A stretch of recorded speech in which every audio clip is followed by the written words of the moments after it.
Thank you, Henry. Thanks everyone for your patience. I know we've got a few folks who are still struggling to get on Zoom, so we'll begin in just a couple minutes when we have a quorum. Thank you all for your patience.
We're now at quorum, Mayor. We have 2 council members online. Okay, wonderful. Thank you. Tony, would you please call the roll? Hernandez? Morales? Here.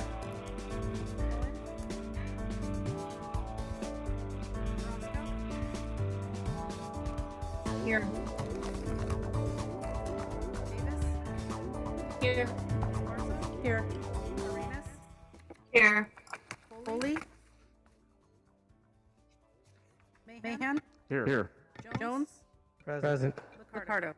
Present. You have a quorum. Great, thank you. We'll call this meeting to order then for the afternoon of August 9th. Thank you all for joining us. If you're able to stand, please join us for the Pledge of Allegiance. To the flag of the United States of America, to the republic which stands, one nation, under God, indivisible, with liberty and justice for all.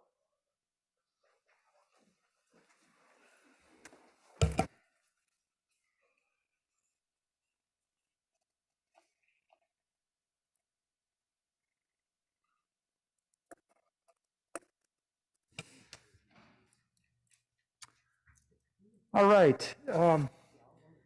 Councilmember Esparza will tell us our invocation today will be provided by Father Hugo Rojas, who is from Our Lady of Refuge Parish. Welcome, Father and Councilmember. Thank you. Father, if you could please come up. I'm honored to welcome Father Hugo Rojas, who has served as the pastor for Our Lady of Refuge Parish for the past 5 years. Father Hugo was born in Tunuyán, Mendoza, Argentina, and was ordained into the priesthood in 1997. He then served for 10 years as a missionary in Taiwan and arrived in the Bay Area in 2008, first serving at St. Mary's Parish in Gilroy and then at St. Joseph's Cathedral before joining Our Lady of Refuge. Our Lady of Refuge serves as a very diverse congregation in the heart of District 7. The parish opened in 2012 to meet the growing needs in neighborhoods of the East Side and offers trilingual services to serve our diverse community. And I welcome those to attend and experience a service in a combined Spanish, Vietnamese, and English. It's pretty awesome. Thanks to Father Hugo's leadership and the many dedicated community members, Our Lady of Refuge has become an important cornerstone for the community and a critical partner, particularly during the challenges of the pandemic, including ramping up their food distribution and other services to meet the needs of the community. The surrounding neighborhoods lie in the 95122 zip code that was amongst the hardest hit by COVID in the entire county. I'd like to extend my thanks to Father Hugo for joining us today and for all he has done to uplift so many of our communities and for his continued leadership and commitment to our residents through his service. Thank you, Father. Thank you so much, Majan. Major council members, thank you so much for the kind invitation. Thank you so much, all of you, for your presence here today.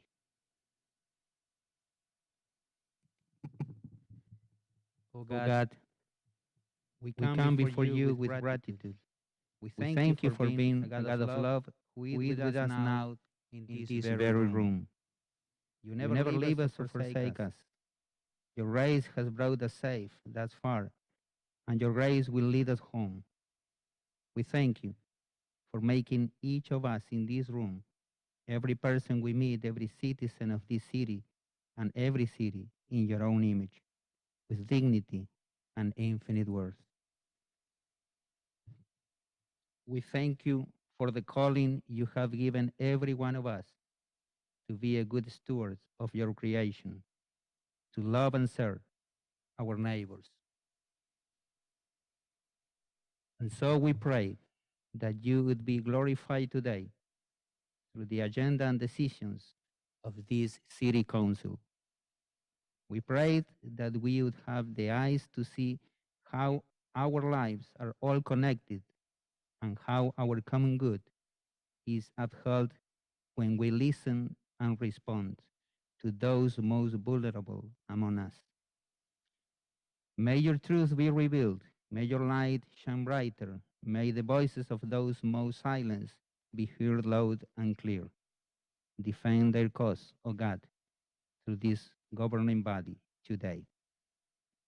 We pray for wisdom, for strength, for courage to do what is right and good for all citizens.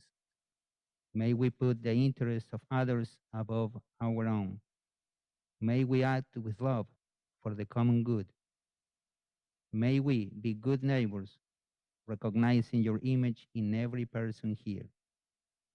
We thank you again for this council, our mayor, our city staff, our first responders, hospital staff, police officers, and all those who work to make this place we call home such a wonderful city. In the name of Jesus, whose perfect love set us free from all our fears, amen.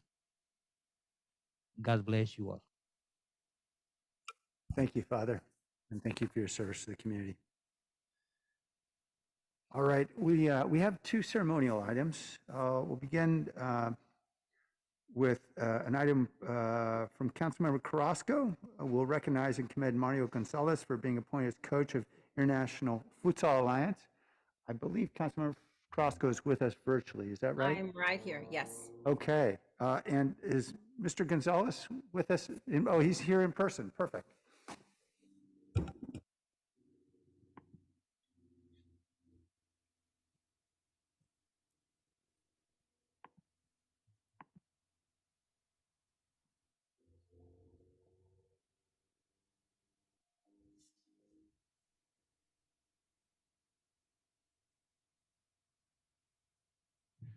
Councilmember Krasko, please take it away. Okay, great. Thank you so much. I was just waiting for the green light.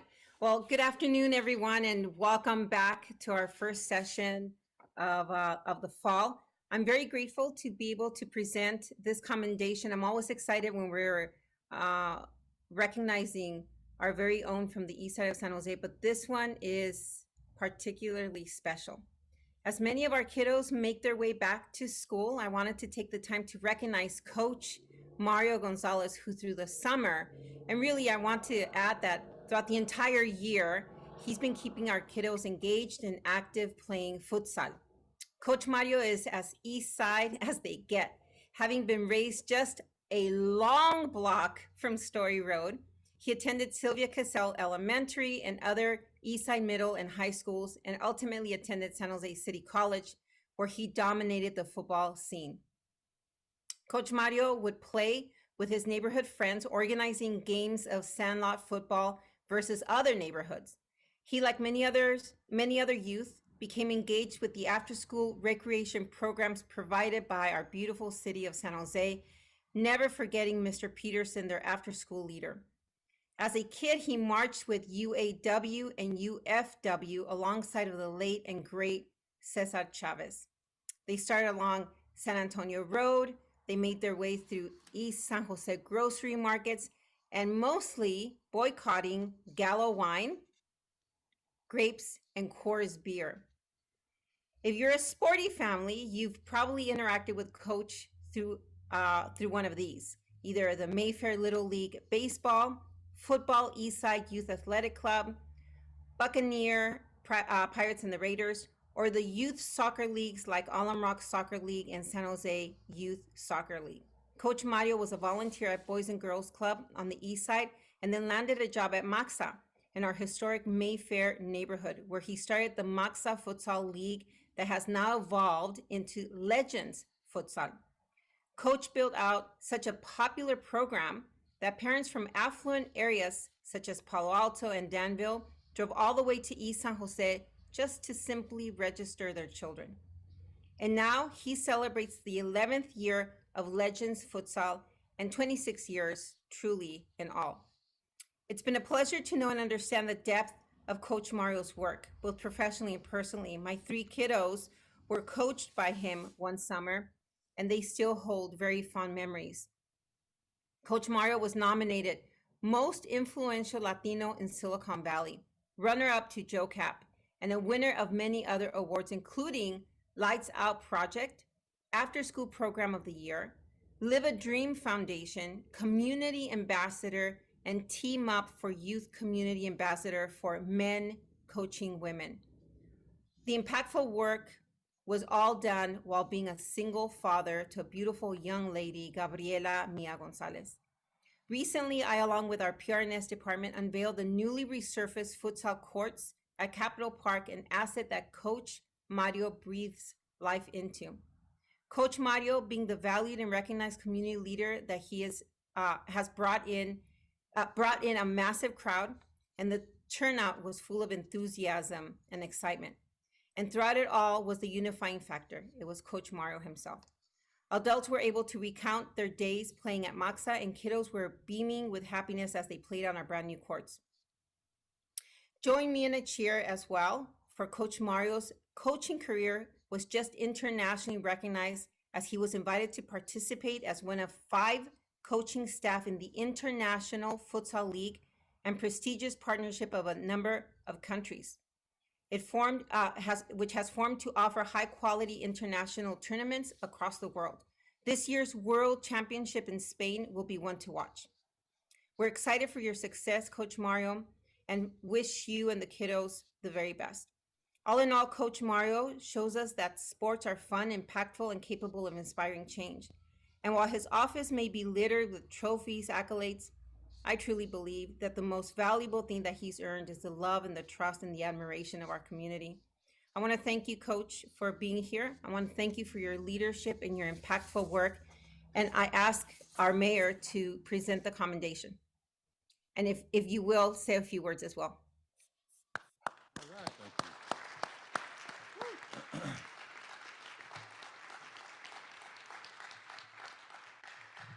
I would like to, first of all, thank Council Member Magdalena Carrasco and her District 5 staff.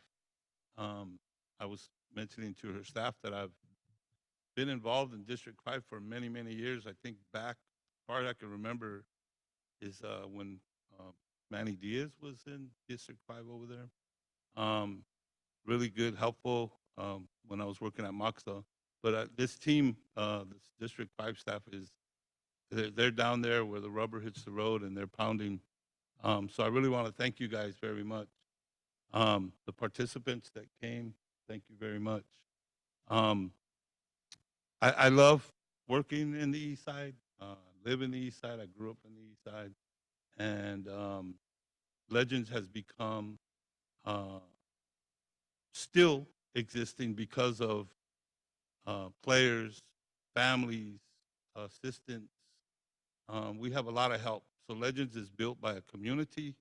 It's a community-ran organization, and it's beautiful. It's wonderful. We there's a lot going on. There's so much, and we're gonna try to keep it going as long as we can. But I appreciate it. I appreciate council and mayor for this. Uh, I feel with the loss of words. But I thank you, Winona and Nora, for showing up. Also, appreciate it. Feels good. Thank you very much, District 5. Thank you.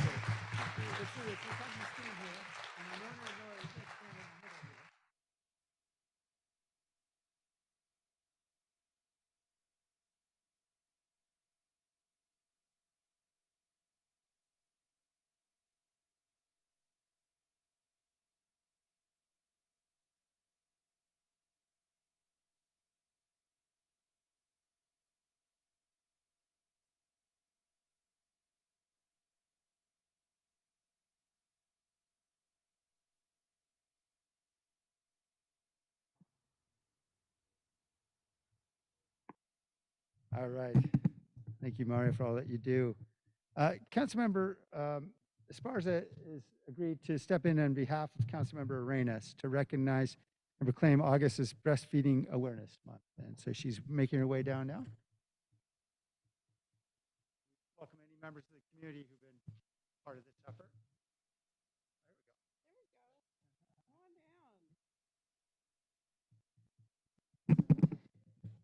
So while we're getting together, just like to say good afternoon. Thank you for joining us as the City of San Jose recognizes August as Breastfeeding Awareness Month. Councilmember Arenas asked me to fill in for her since unfortunately she couldn't be with us in person today, but I'd like to thank her and acknowledge her leadership in recognizing and calling attention to this important cause. This month is dedicated to advancing advocacy, protection, and the promotion of breastfeeding to ensure that all families have the opportunity to breastfeed. All major medical authorities recommend that mothers and birthing people breastfeed exclusively for 6 months and continue breastfeeding for at least the first year of a child's life if they can. Breast milk is the best source of nutrition for most babies, providing a variety of vitamins and minerals that help babies grow big and strong. Unfortunately, it's not always easy for mothers and birthing people to find the support they need while breastfeeding, leading 60% of mothers to stop breastfeeding sooner than recommended. How long a mother or birthing person breastfeeds their baby is influenced by a variety of factors, but we can all work together to ensure more families have access to the resources and the support needed to continue breastfeeding. In the City of San Jose, family-friendly city initiative policies and investments help ensure that all lactating parents can access a full range of appropriate support through family-friendly facilities and lactation pods.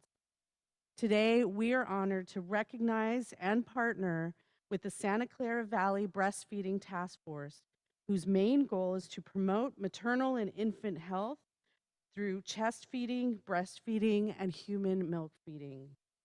The task force is a collaborative effort of different agencies and individuals, including Santa Clara County Public Health, Roots Community Clinic, Mother's Milk Bank, the Nursing Mothers Council, Stanford Medicine, and the California Maternal Quality Care Collaborative.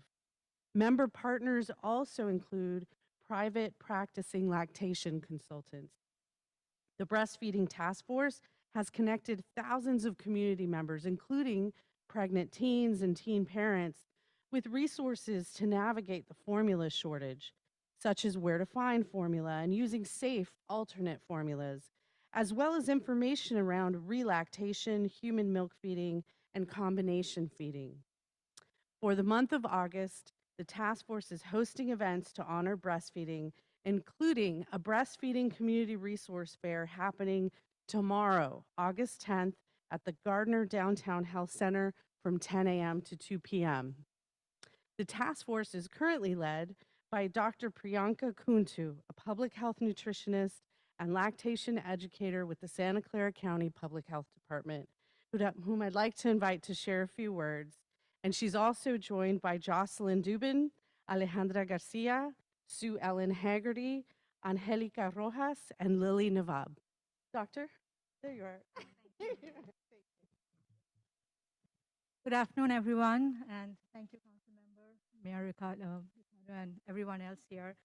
So it's really a great honor to receive this proclamation on behalf of the Santa Clara Valley Task Force, and thank you all of you for standing right there behind me.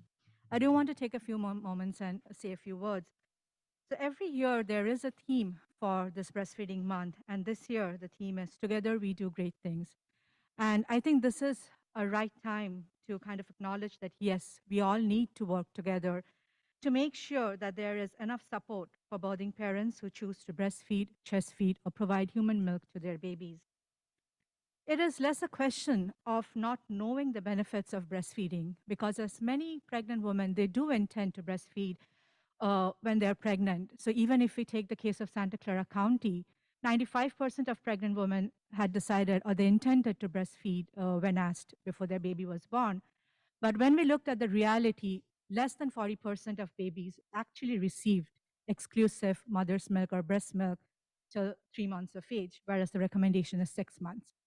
So this really goes on to show that they really need a lot of support. Birthing parents, they need support not just from their families, but from communities, workplaces, city and county governments, and healthcare systems. And on top of this, when we look at racial, ethnic numbers, there is still a huge staggering disparity with these. What we are doing at the task force, we are really trying and working to create this environment of support. We are connecting with providers, providing them education. We are providing awareness at the community level, and then also connecting with several stakeholders at the grassroots level to kind of build this partnership to erase this racial, ethnic inequity. I also want to take a moment to thank all the members of our task force who work tirelessly with one goal in their mind, that they need to take care of the health of their babies and our mothers and birthing parents. Thank you so much.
All right, we're on to orders of the day. I'd like to make one change to the printed agenda. I've noticed we've got a very heavy calendar.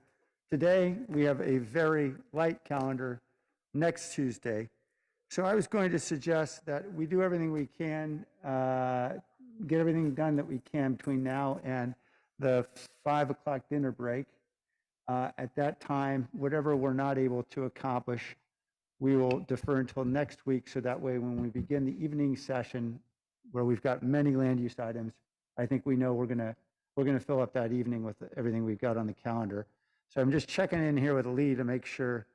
I know there are a couple items we definitely need to treat this week. Is that right? Maybe you could point those out to us. Thank you, Mayor. Lee Wilcox, Assistant City Manager. And it is noted on the agenda to be heard at 6, but 8.3 does need to be heard tonight and approved by the council so that we can submit that to the federal government by the due date of later this week. All other items could technically be moved into next week if they weren't able to be heard by the council today. And was that publicly noticed for 6? In other words, we can't move that up? Yes, yeah, Okay. you can't bring that up until 6 o'clock. Okay, got it. So that's what we'll do, unless there are any objections or Sounds suggested good. changes. So moved. All right, there's a motion. Second. I know Councilmember Davis has an important adjournment today. Councilmember Davis? Thank you, Mayor. We are adjourning today's meeting in memory of Italo Mario Franco Oliverio, Pierluigi Oliverio's father, who passed away just short of his 93rd birthday earlier this summer. He was born in Calabria, Italy, and laid to rest on July 22nd. After attending a Jesuit seminary in Italy, Italo migrated to the United States and graduated from Wayne State University. As a member of the Newman Club in college, Italo participated in a pen pal program and began writing letters for 3 years to Matilda Cristiano of Napoli, Italy, who would eventually become his wife and his one true love. After their wedding in Italy, they migrated to San Jose in 1964, where Italo established himself as a teacher for the next 40 years. He started teaching Latin and Spanish at Bellarmine College Preparatory, and then spent the balance of his career teaching adult immigrants English at St. John Vianney and Sacred Heart Church. Italo taught over 1,000 immigrants from Africa, Asia, Europe, and Latin America to speak, read, and write English. As an immigrant who then went on to teach other immigrants, he was beloved by his students who appreciated Italo's empathy and the personal connection he made with them, as well as his sense of humor in the classroom.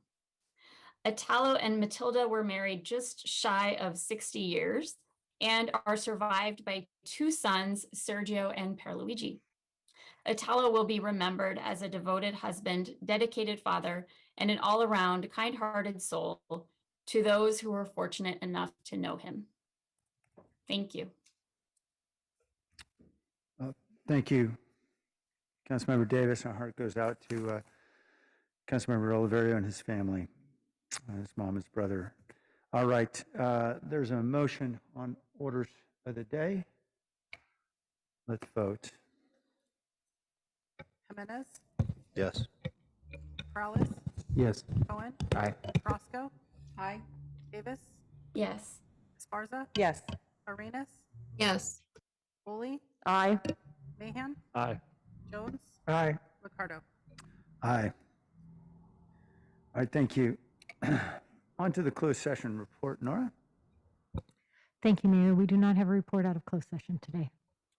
Thank you. Item 3.1 is report of our city manager, Jennifer. Yes, thank you. I do have one. It's about our a recent innovation award that we just received. The city of San Jose received the 2022 Innovation Award from the San Jose Chamber of Commerce to recognize the city's creation of the Alfresco program during the COVID-19 pandemic. Alfresco was initiated in May 2020 by Mayor Sam Liccardo and City Council Member Dev Davis with the goal of making it easier for restaurants and shops to continue serving customers during public health restrictions by moving operations outdoors to on-street parking spaces or parklets, city sidewalks, public and private parking lots, parks, and plazas. This initiative provided a much-needed lifeline to struggling businesses during the pandemic and a safe way for customers to enjoy San Jose's restaurants and shops. Alfresco's success continues to this day as outdoor business operations remain very popular among businesses and customers long after restrictions have been lifted. The city is now working on improving the existing parklet program, which includes a grant program and funding from the Knight Foundation to transition parklets from temporary to permanent. I would like to congratulate and thank the many city departments that work together to plan, implement, and manage Alfresco.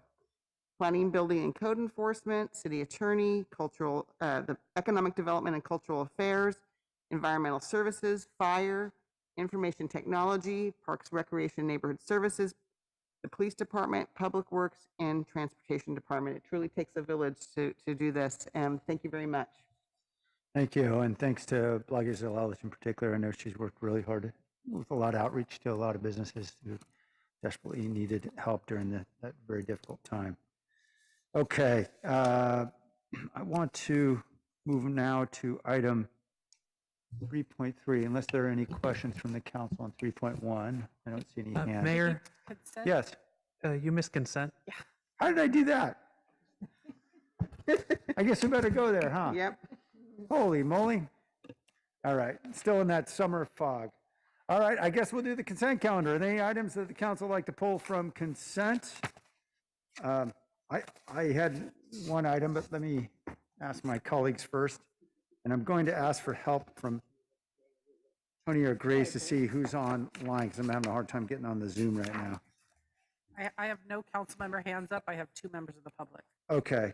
I'd like to pull item 2.13, which relates to the consultant agreement for soft story seismic retrofit program retrofits. And I don't know if anybody might be here, the Kip or Chris or anybody. This is really coming out of with no advance notice. So Kip, thanks for your willingness to take the question. So why don't we call that item first, 2.13, which are the soft story retrofit consultant agreement with David Bonowitz. Kip, I appreciate that we're getting moving with this study that needs to be done to really identify the specific apartment buildings that are seismically vulnerable. I know we had an earlier San Jose State study, 20 years ago, that estimated we may have as many as 1,100 apartment units. That's many thousands of San Jose residents who could be quite vulnerable during an earthquake. My question is this, knowing that we certainly don't have the resources to go fix all these apartment buildings, and I'm guessing the owners are probably going to say the same. Does it make sense for us in parallel, while we're doing this study, to be doing something to incentivize or remove obstacles for the actual retrofitting itself? In other words, announcing some kind of fee waiver program for folks who are ready to install whatever improvements may be necessary to make these buildings safe. Is there any reason why we couldn't do this in parallel? Mr. Mayor, thank you for the question. Kip Harkness, Deputy City Manager. I think it makes absolute sense to do that work in parallel, and I think there are 2 chunks of that that I think are probably most relevant, though there may be others. One is, how do we simplify the development process so that it's easy to go through? What we've thought about is there are probably a number of topologies or buildings that are similar, and if we can do some pre-approved designs or some general recommended designs for that type of building, we could vastly expedite the design process for private builders. And the second, which is probably a bigger ticket item, is to see if there are financial mechanisms that banks or credit unions or others would be willing to provide in terms of a product that people could take out a longer term loan and pay the cost back over an appropriate period of time. Because I think, I suspect that the upfront investment of the actual construction is going to be bigger than the cost of the development fees. And so we'd want to be able to smooth out both if possible. So this is a rambling answer to say, yes, I think it makes sense to investigate both of those at the same time. And I don't see any reason we can't do that in parallel and as part of this work. I know this is one of the blocks of items that's on the work plan. Is all that work within the work plan? I'm going to look up at my team, and I think that we have the ability to do all of that within the work plan and the resources that we have for phase 1. Okay, great. Look forward to continuing the conversation offline. I know we've been looking at PACE programs and other ideas about how we can possibly help folks kickstart some of these retrofits, because yeah, and we'd welcome that discussion very much. Yeah, I know none of us know when the next big one's going to hit, but I know it never hurts to try to get started as soon as possible. Councilmember Foley? Thank you. Thank you for raising this issue and pulling it off consent. It's actually a really important item.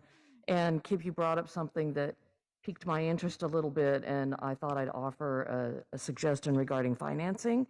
FHA does have loans that assist in homeowner retrofit and rehab. So that might be worth looking at. I wish I was an expert in FHA loans. I'm not, but I think it's like a 203 plan or something like that. So if you want, I'm sure FHA on their website, they have some information, but there's a lot of information about loans that can help people get projects done.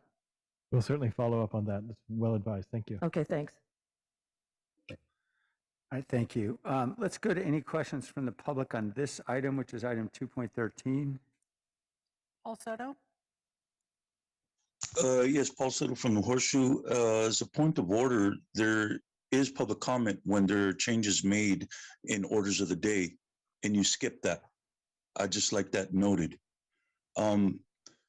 The inside your document, you state that there's 11,000 apartments, and you assumed 22,000 residents, which means you're assuming that there is 2 occupants per apartment. That's like you're really challenging people's ability to trust these documents, because that's false.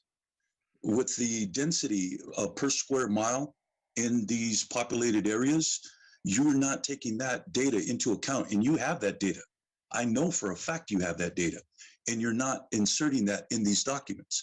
So there's far more people at risk than is noted in this document. This 22,000, you could times that by 3, because and you'd be a little close to being accurate. And so most of the crimes that are being committed within the city are being committed on this consent calendar. And with respect to this particular document, I just gave you one particular example. And this is the reason why all of these policies, especially with as many council members and mayor that is going out, and they're not going to assume any kind of responsibility. We, the citizens, are going to be left to clean up your mess that you make during these consent calendar items and these documents. So the example of 22,000 people within a particular region, and you're accounting that for 11,000 apartments, that really needs to be re-examined and reassessed, because you have the data. So why aren't you producing it? Thank you.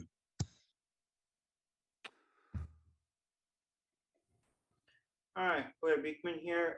Interesting words from Paul. Hi, I'm back. Can you hear me okay? Yes. Yes. Okay, thank you. Interesting words from Paul. Thank you for his words. Boy, that was in 2 parts. The first part, he mentioned that public comment was not offered during rule changes during orders of the day. The mayor has consistently and continuously worked orders of the day based on his own discretion when to ask for public comment.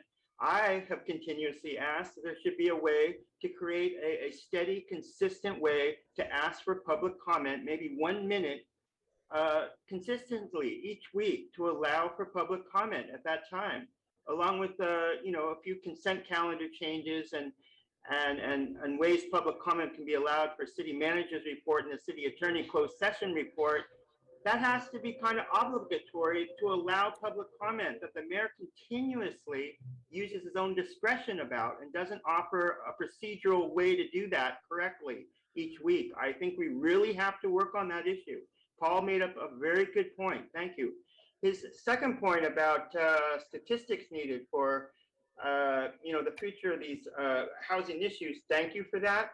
I come from the point of view that these sort of retrofit processes have been incredibly needed for ourselves as a city for years now, and that has been talked about by Jackie Ferran and others as a way to really talk about a feature of a community process that is it's more safe for all sides of the community.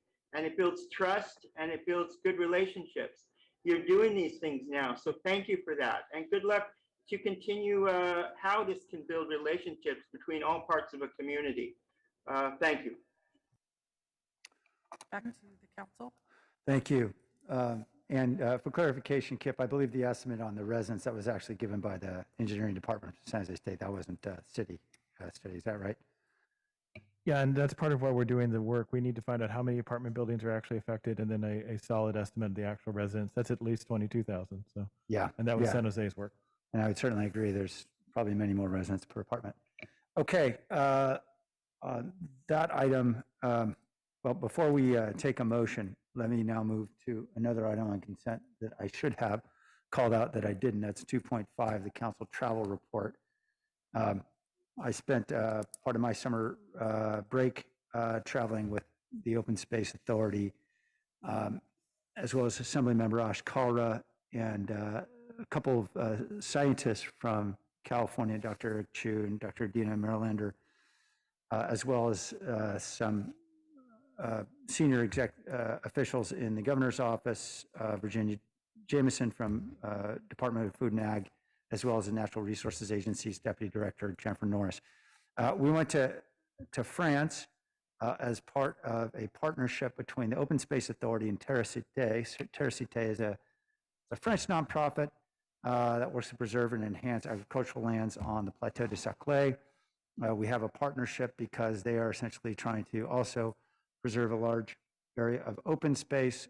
They are further along than we are, particularly in exploring concepts around urban agriculture and expanding agriculture use in an open space areas while they're containing development.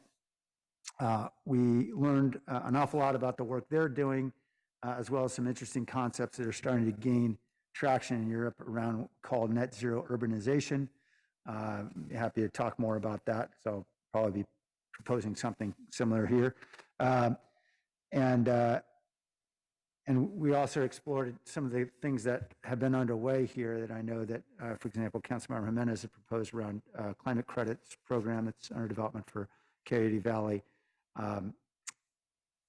We are, in particular, looking at building relationships with research institutions. There's a very expansive set of research institutions that are already at work in Plateau de Saclay, working on regenerative agriculture. And I know OSA is very deeply invested in that, figuring out how we can grow our local food supply and also improve carbon sequestration down in Coyote and other areas of open space. And it was really important having those state partners along because the governor's initiative around 30 by 30 is going to be really essential for us to acquire more land and preserve more open space in this region. So it was a very helpful, informative trip, and we'll be bringing some of those ideas forward in the weeks and months ahead. And with that, I conclude my travel report. If anyone would like to offer their travel reports, this would be a good time. If not, we'll go to public comment. Paul Soto? Yes, Paul Soto from the Horseshoe. Well, first of all, Mayor, you're welcome for the trip. We paid for it. And yeah, so you're welcome. I'm sure you ate well and your accommodations were very comfortable. I couldn't believe that I heard the comment that we're working to grow a local food source. This coming from the mayor of the city that was the largest producer of agricultural fruit in the world. And so to hear the leader of my city talk and make a comment like that, knowing the space that he is leading, or not leading, but serving, it's like paradoxical. It's paradoxical and contradictory because San Jose was the largest producer of food. So we already know how to sustain it. You know, it's the political will and the ability to put a check on development that is going to determine our success or failure. We don't need to go to France. We really don't. All we need to do is access the Native American population that has stewarded this land successfully until July 14th of 1846. You know, but prior to July 14th of 1846, I would say that thousands of years of knowledge, institutional knowledge and wisdom about the ecosystem here in this particular space, I think we do ourselves a disservice by not accessing that knowledge. We don't need to go to France. We have it right there in front of us. Thank you. Claire Beekman? Hi, is this to comment on the remaining consent items? Not yet. We're almost there. Okay, on this item, I just quickly wanted to thank the mayor for his explanation, what his traveling experiences are, and I hope his recent trip to Qatar was also a very educational experience that he could bring back to the community to understand and talk about as a community process. Thank you. Back to the council. Thank you. I just want to clarify one factual assertion, inaccurate assertion that was made in public comment. The city did not pay for the trip. The trip was paid for jointly by Terra Cite and the Open Space Authority. All right, let's now entertain a motion as to the entire consent calendar. Move approval. Second. Are there any comments? Okay, we'll entertain now public comment on the entire consent calendar. Blair Beekman. Hi, Blair Beekman here. There's two items I wanted to speak to, items 2.10 and 11. 2.10 is about an information technology infrastructure refresh project. You'll be refreshing data collection and such with your Emergency Operations Center. This is interesting, you know, in all the work that I've been doing, trying to learn how to understand what we can expect in 2023 and 24 and beyond with natural disaster preparedness and stuff. This is an interesting item. And I'm, of course, trying to learn that we just simply have to learn how to speak about these sort of subjects openly, no matter what is the case in 2023 and beyond. I don't know what's going to happen, but good luck how it just can be an open subject matter and be a part of a good conversation in the future of racial equity and health and human services before law enforcement. We don't have to focus on law enforcement so much. I think it can be a real good connection how to talk about natural disaster preparedness as racial equity and health and human services idea. An interesting combination I'm trying to learn how to do better. So thanks for this item. And with 2.11, you want to centralize traffic signal priority things for the buses. You know, you work on this and you've done some interesting good work in the past on this. Good luck to your future work. There's these little, you know, technology things that sit on the top of the street poles, street light poles. Those house a lot of technology in them. And I hope we can make the steps to really how to be open and clear and feel it can be safe to talk about what is the technology in those things and how much they deliver. That's a good conversation for our future. I hope we can prepare for. Back to the council. All right, thank you. Hello? Tony. Oh, sorry, his hand was down. I thought, go ahead, Paul. No, my hand was I know up. we accidentally Yeah, that's put your hand cool. down. That's cool. I get it. I get it. I get treated differently. I get it. Paul Soto from the Horseshoe. Miss Ochoa, there was multiple bullets that were put into the body of a woman, a citizen of our community. And this council has got the audacity to put that on consent and have no discussion about multiple bullets. There are a few women on this council. I thought that violence against women was an issue, but I guess not when it's a San Jose police officer putting bullets into the body of a woman. So I guess when we're talking about women's issues, it's only for certain political expediency that we talk about the protection of our women in our community. Domestic violence for one of them, correct? But the people that are killed most by gun violence is suicide, not domestic violence. That is a statistical fact. And also the fact that you do not want to talk about this. In your document, you have nothing, absolutely zero information about what happened, how it happened, what was the context, and why is the city dishing out $200,000 for it? Maybe because there's some culpability from the city and the police department in putting those bullets inside of a woman's body. But like no women's comment at all.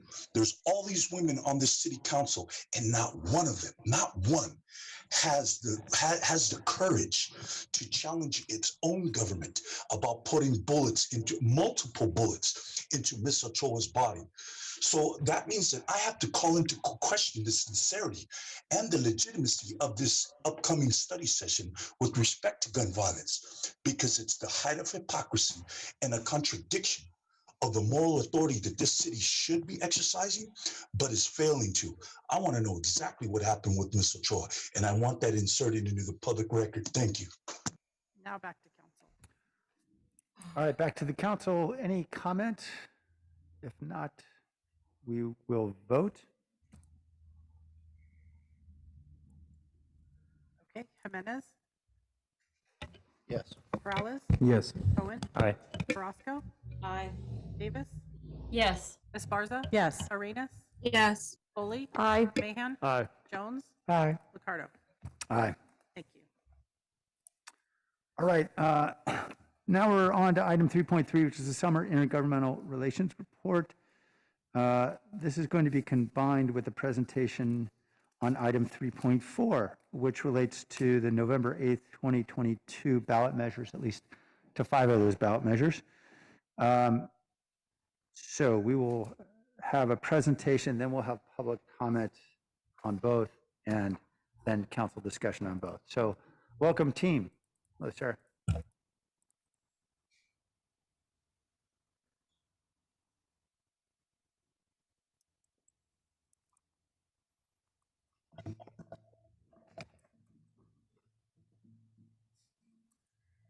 Good afternoon, Mayor, council members, and members of the public.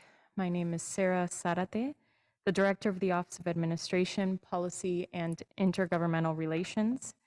I'm joined today by the Intergovernmental Relations team, including Deputy Director Zane Barnes, and new members of the IGR team, Steve Stamos and Kaylin Kenny. Also with us today are our federal and state lobbying partners, Lori Hedinger from Holland and Knight, and Steve Cruz from Cruz Strategies. Today's presentation includes the 2022 Spring Report for Intergovernmental Relations, which we'll refer to as IGR, and an update on qualified November ballot measures impacting the city of San Jose. A lot of great advocacy work has been underway since the last presentation, and I am happy to turn it over to Zane Barnes and the team to provide an update. Good afternoon, Zane Barnes, Deputy Director, Intergovernmental Relations. Today we'll provide a brief update on legislation and budget actions at both the federal and state level. The list of bills we discuss today is only a curated list of legislation, and a more extensive list of legislation and corresponding city positions is available in the legislative log that can be found in Attachment A of the report. As a reminder, the City Council last approved the city's legislative and regulatory priorities in March of this year. These 4 policy areas act as IGR's North Star, guiding and focusing our advocacy resources. Our summer report is categorized into these 4 areas. IGR led advocacy efforts on DOT's 2 great grant applications for the CRISI program that were successfully awarded $8.72 million to support highway rail safety projects. These projects include $1.2 million for improvements along Bascom Avenue and $7.5 million for improvements along Monterey Road. The IGR team also coordinated with airport leadership for a successful $10 million grant from the Federal Aviation Administration to support making the airport's terminals and ground transportation more accessible for people with disabilities. The IGR team looks for leveraging opportunities and was happy to hear that $4 million in congressionally directed spending, formerly known as earmarks, for the city was included in the House Appropriations Bill. This funding is still pending for the final federal budget, but if approved, includes $750,000 for the Mayberry interim housing site operations championed by Congresswoman Lofgren, and $3.25 million for our Sure Stay interim housing site championed by both Congresswoman Anna Eshoo and Congressman Khanna. The FY23 budget negotiations are ongoing. In addition, Congress has been working through various high-profile pieces of legislation in the last few months. On June 25th, the President signed the Bipartisan Safer Communities Act, which is the largest federal gun control legislation in a generation. Among other things, this legislation supports state crisis intervention orders known as red flag laws, invests in children and family mental health services, and provides protection for victims of domestic violence. While there have been attempts to pass legislation to codify the right to reproductive health care, all legislative remedies have stalled in the United States Senate. The House also considered legislation that passed along party lines but has no path in the Senate. But on July 8th, President Biden signed an executive order to protect reproductive health care services, and on July 12th, the Department of Justice announced a Reproductive Rights Task Force, which aims to evaluate state and local legislation that may impact reproductive freedom. Last month, President Biden also announced new executive actions to combat climate change, including funding FEMA's Building Resilient Infrastructure and Communities program and expanding on the Low-Income Home Energy Assistance Program. President Biden is also set to sign into law the CHIPS and Science Act, which will invest billions of dollars in domestic semiconductor manufacturing and science research. Moreover, we are closely monitoring the Inflation Reduction Act of 2022, which is a result of an agreement with Senator Manchin to address inflation, as well as provide additional funding for climate, energy, and transportation. Finally, Senate leadership has noted in the wake of the Roe decision and concerns about the protections of marriage equality that they may take up the Respect for Marriage Act in September for a vote. On June 16th, the California legislature passed the state budget. Final details on the spending formulas and how they will directly impact the city of San Jose are forthcoming. The governor's budget summary can be found in attachment B. The budget allocates $1.2 billion to immediate drought support, including efforts to encourage conservation. In addition, the budget includes $2.8 billion one-time general fund over multiple years to support drought resilience and response. The budget provides $17 billion in fiscal relief to Californians, small businesses, and nonprofits, including $1.4 billion for assistance to active utility customers with past due electricity bills incurred during the pandemic, a success of San Jose's advocacy, $9.5 billion to provide direct tax rebates, and $1.95 billion in emergency rental assistance for eligible applicants who applied through March 31st. The state budget also includes $2 billion in total funding for the next 2 years for the HAP program, $150 million in additional funding for Project Home Key in the current fiscal year, and to date, the city of San Jose has received $91 million in Home Key funding. It also provides $7.7 billion over 4 years to invest in high priority transit and rail infrastructure projects through TIRCP. With our advocacy with Senator Cortese's office, this amount is funding is over what was initially proposed in January. While Governor Newsom signed the budget on June 30th, there are still details to be worked out. In particular, the IGR team is closely monitoring the climate and energy package that could include allocations for the $19.3 billion in funding to address the state's climate goals, additional funding for climate resiliency, water resiliency, energy, fire mitigation, and land stewardship, as well as funding for Valley Water's shoreline levee project, which we have been advocating for. We're also awaiting trailer bill language that will address particulars on community project funding, as well as a cleanup bill that will address technical changes to the budget. The IGR team, with the support of Councilmember Esparza in the mayor's office, secured 2 earmarks in the state budget that provide direct funding for city priorities. This includes $10 million for corridor improvements along Center Road and $800,000 for the Responsible Landlord Engagement Initiative. IGR also advocated for several important investments mentioned in the state budget slide, including $1 billion in funding for high priority transit and rail infrastructure projects through TIRCP, $1 billion in HAP funding in partnership with the mayor and big city mayors, and active transportation program eligibility for new projects instead of only backlog projects, making the city eligible for additional funding. I'll now pass to Kaylin. Good afternoon, Kaylin Kenny, Senior Executive Analyst with Intergovernmental Relations. In the last few months, the RGR team has made progress on 2 city-sponsored bills. First, SB 649, which allows for affordable housing preference that prioritizes residents at risk of displacement. We partnered with Senator Cortese's office and stakeholders to ensure widespread support of this bill. It is in Assembly Appropriations, and we are optimistic it will be signed into law. Second, AB 2164, which is coordinated by RGR to support small business ADA compliance activities in response to a Rules Committee directive.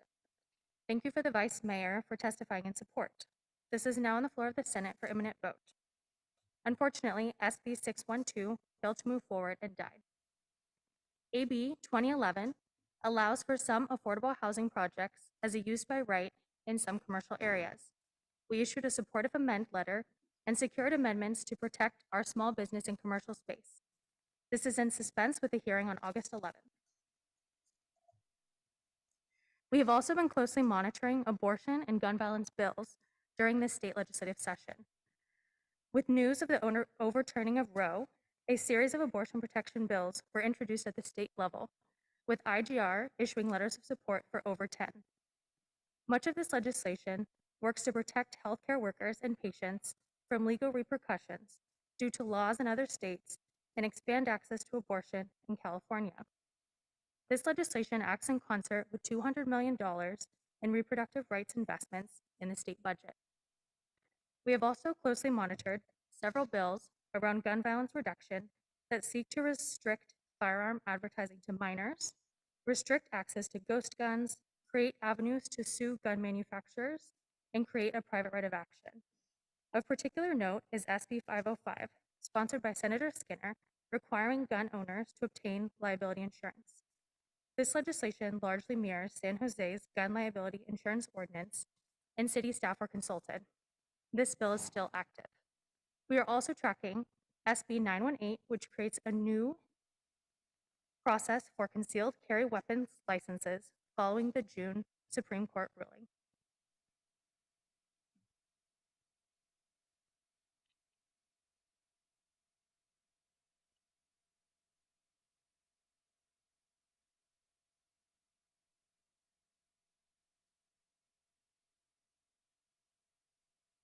With over 2,100 bills introduced this session, the IGR team has been engaged in a wide variety of legislation, including those listed on this slide. Of particular note, AB 1944 would have removed the requirement for local legislative body members to publicly disclose their teleconferencing location or make those locations publicly accessible. While we worked with Assemblymember Lee on this legislation, his office decided not to pursue this legislation as committee amendments detracted from original bill intent. AB 1938 is a cleanup bill to ensure the accurate implementation of AB 34 from last session for Caltrans with regard to speed limits in safety corridors. And the SB 1100 is a bill that was supported by City Council in May. This bill would clarify language and look to ensure the orderly conduct of meetings by providing an oral or written warning before someone is removed from a proceeding and clarifies what disruption is. In addition, the IGR team has continued to monitor family-friendly legislation that stands to positively impact San Jose's children and families. IGR has taken a support position for the bill shown in the box, which improve gun storage safety to families, ensure safe transportation for schools, and more accessible free meal programs.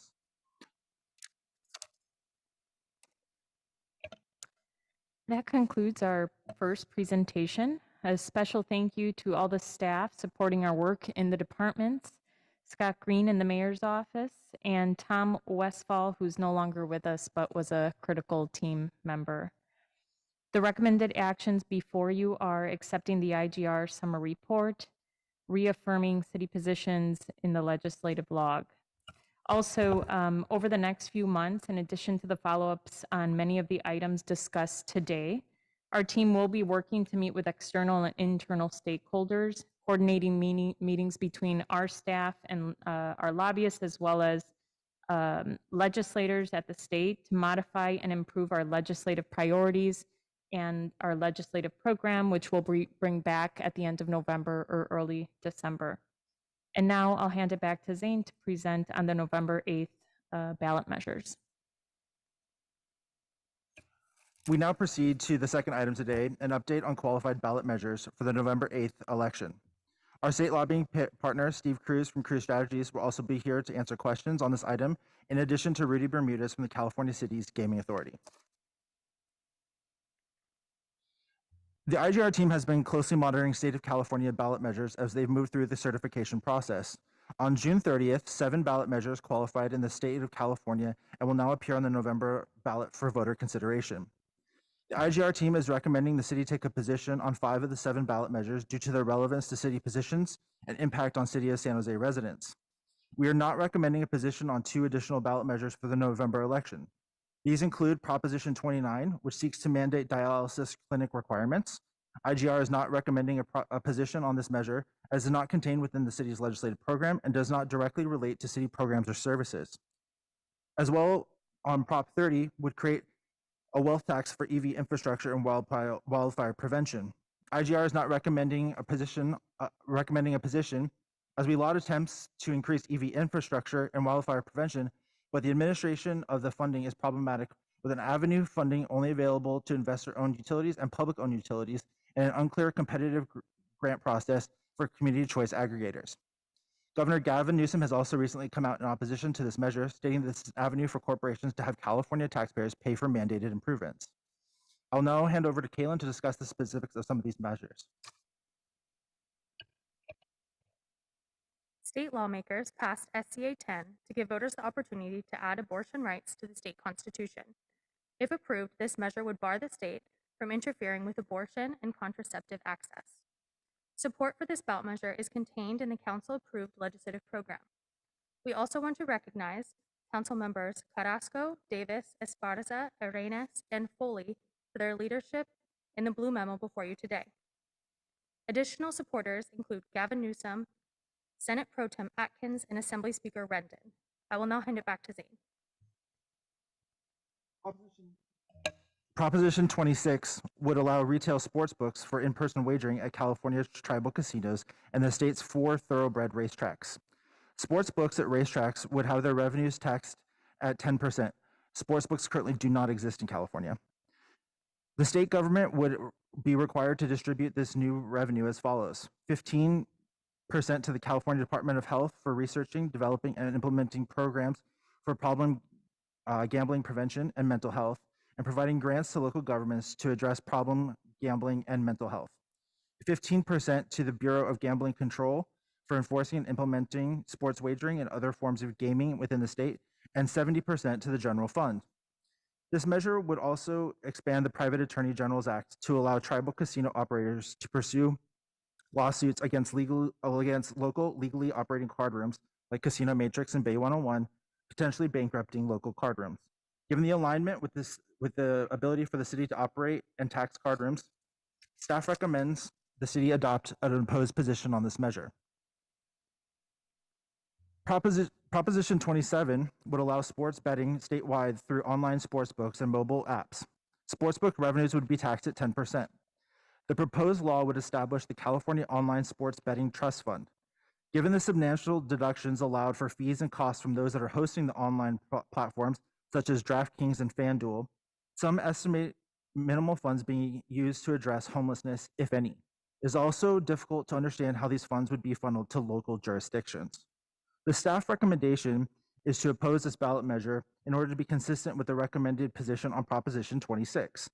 Further, in opposition to this position on both measures protects the tens of millions of dollars in tax revenue that the city of San Jose receives from local card rooms for service provision to residents.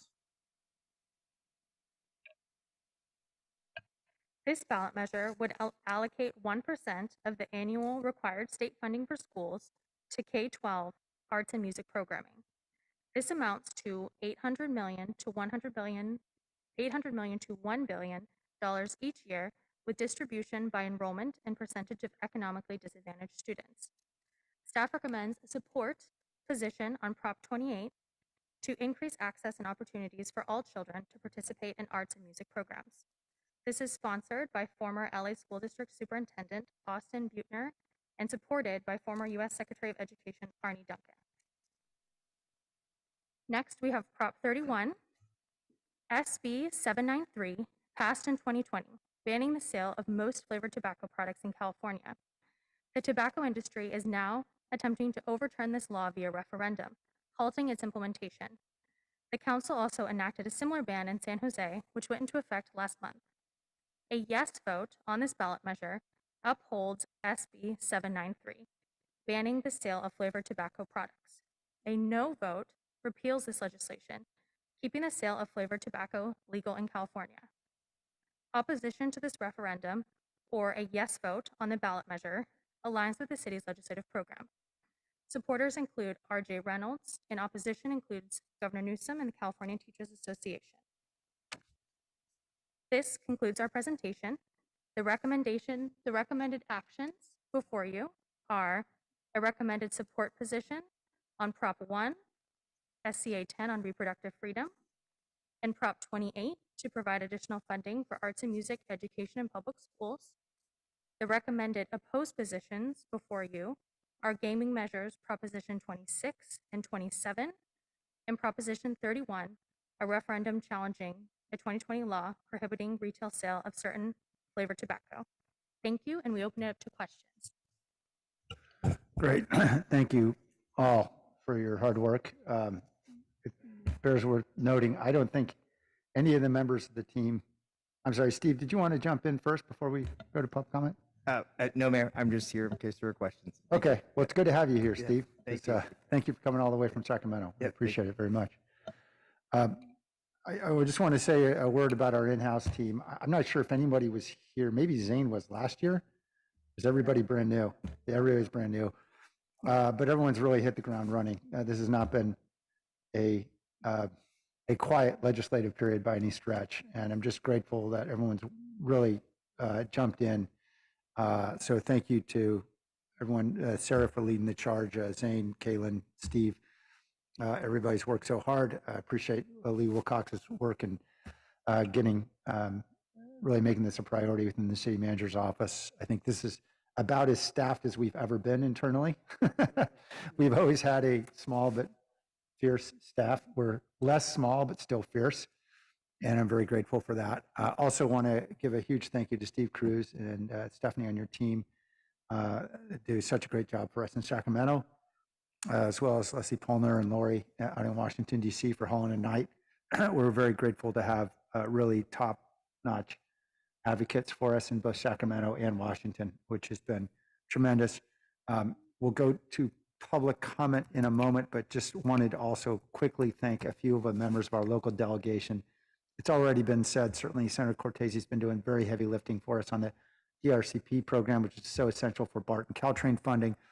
Member Calder on those specific carve-outs that we got for traffic safety, Vision Zero, as well as the RALI program. And thank you also, Councilmember Esparza, for your efforts on those important commitments.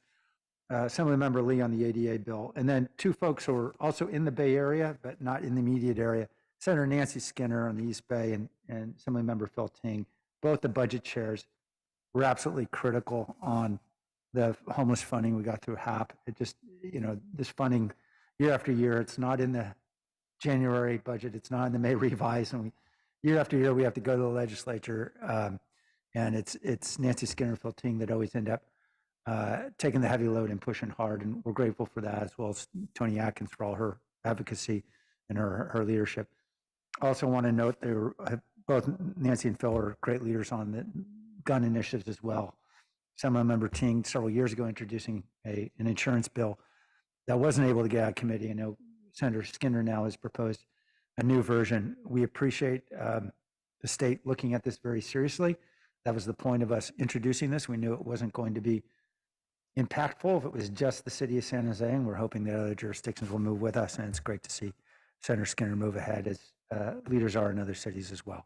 So with that, let's go to public comment, and then we'll come back because I know everyone's got lots of questions. The first speaker is Kuhn.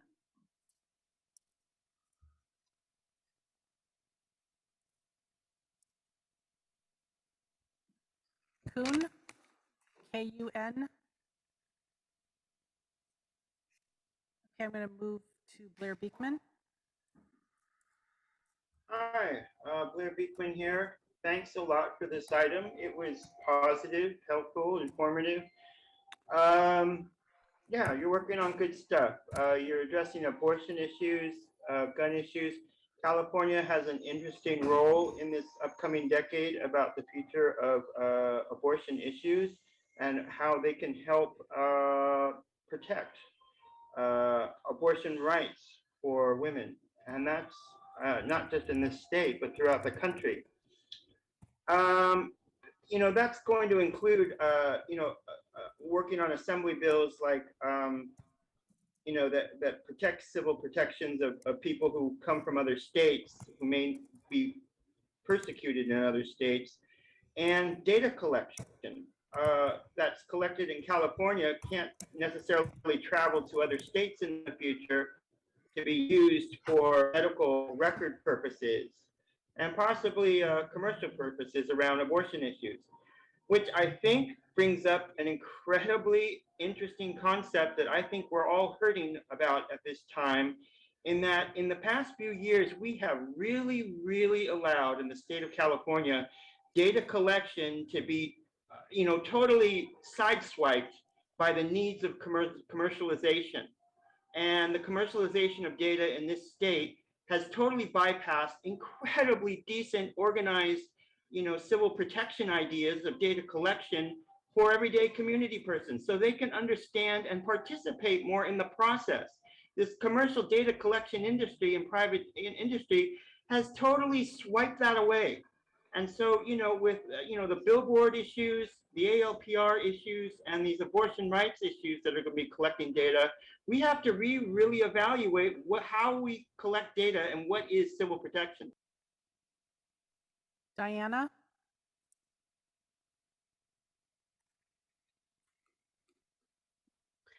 Hi, my name is Diana Zamora Marroquin. I'm the Director of Public Affairs for Planned Parenthood Marmonte. I'd like to start by thanking Council members Esparza, Arenas, Carrasco, Foley, and Davis for putting forth a memo that specifically focuses on Proposition 1. With the Supreme Court decimating the right to abortion for millions across the country, numerous states jumped at the chance to ban safe reproductive health care, creating insurmountable challenges to many communities. Abortion is a personal decision, and people should be able to make those medical decisions with their healthcare providers. We need to protect people's fundamental right to control their own body and ensure that everyone has options when it comes to making the decisions about their own reproductive health care. And Proposition 1 will continue to allow individuals and families to have that freedom. San Jose has a long history of defending, supporting, and expanding access to reproductive health care, not one of standing on the sidelines. And make no mistake that the role that cities and local elected officials play is critical. This is a moment in history where neutrality is not an option. As Archbishop Tutu said, if you are neutral in situations of injustice, you have chosen the side of the oppressor. The Supreme Court's actions are a clear situation of injustice, and Prop 1 will ensure the right to seek an abortion is protected in our Constitution. Reproductive freedom is not a national issue or a state issue. It is an issue that affects every person capable of bearing children. San Jose has proven in the past that it can be a leader in defending that freedom, and today we urge you to continue that legacy. Thank you. Becca? Hello, San Jose City Council. I am a community organizer with Planned Parenthood Marmonte, and I am also a former patient here. I've spent practically all of my life in San Jose and received most of my reproductive health care here. At times, I may have felt nervous or embarrassed, or unfortunately, due to stigma, even shameful about the possibility of those what-if situations. But with all of that said, I always knew that I had the option, the agency, and the right to make decisions about my life, my body, and whether or not to get an abortion. Unfortunately, more and more people every day across the country have had these rights snatched from beneath them, and for many, never really had the option in the first place. Proposition 1, if passed, will explicitly protect our right to an abortion under the state constitution. Currently, this right is only protected through the right to privacy, which the Supreme Court ruling effectively undermined. We think we are safe here in California from the threat of radical attacks to our personal freedoms, but at this point, nothing is certain. Having the right to an abortion enshrined in the state constitution will ensure 100% that whoever is in power of our state government, we will still hold our rights. We must take action now before trouble comes knocking. So with that, I urge the City Council to firmly support Prop 1. Thank you for your time. Layla?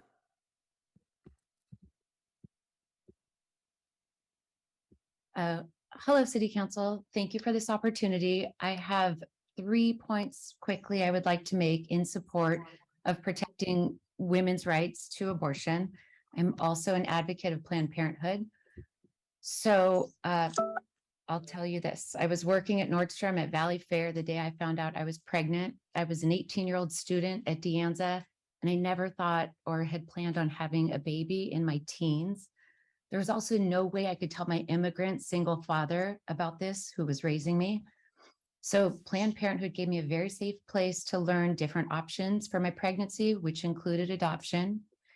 But with the freedom to choose what to do with my own body, I was able to chase my own goals with a free mind.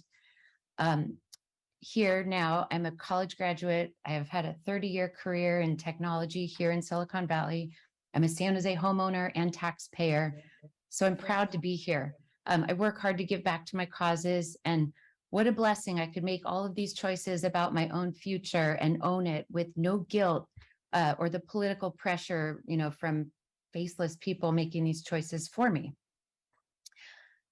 Second point, we often hear, what if a woman was pregnant from rape or incest? I said that myself for many years, but recently it dawned on me that it's not about that either. With respect to women, why do we first have to be raped for the right to choose what to do with our bodies? I hope that is considered and shared as well.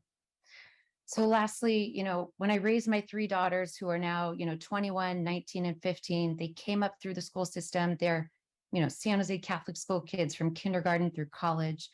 I never thought the day would come that I had to fight for their right to safely choose what to do with their body. My oldest is in college in Ohio, so this threat is very real. But let's be real here. I have access. This fight isn't for Paul Soto? Yes, Paul Soto from the Horseshoe. Let me get something straight here. If there's a man that's driving in a car, he hits a car, the woman's in the car, she's pregnant, the district attorney will file charges of manslaughter. 2 counts, one for the mother and one for the child in the womb. Now, as a society, we say that that is just, that is good. Why? Because it is the killing, it is the homicide. It is the homicide of a child inside of the womb. This rationalization and justification and wordsmithing to rationalize away insanity is basically what this country is predicated upon. So I wouldn't assume any different with respect to the context of this conversation, because we allowed slavery for a whole lot of years. And then we just used words in order to rationalize it away. The immoral and unethical practice of the enslavement of human beings. And we're doing it again by calling it reproductive freedom. We did that with the Japanese internment camps. You know what we called them? Relocation. We didn't call them prisons. We called it internment. And that's what we're doing. We not only dehumanize ourselves, we dehumanize the unborn child. The murdering of children needs to be called just what that is. It is the killing and murdering of children. Secondly, the fathers, the woman exercises a lot of power. The woman exercises the power and determines whether or not I become a father. That is an enormous amount of power for a woman to walk into that room and say, you know what? I don't care that you want to become a father. I'm going to go inside this room, spread my legs, and have your child murdered. That's what I'm going to do. And that is what we're calling reproductive freedom. I think we dehumanize ourselves far more than we're dehumanizing that baby. Back to council. Thank you. I neglected to thank someone else who's really important in all this is Scott Green. Oh.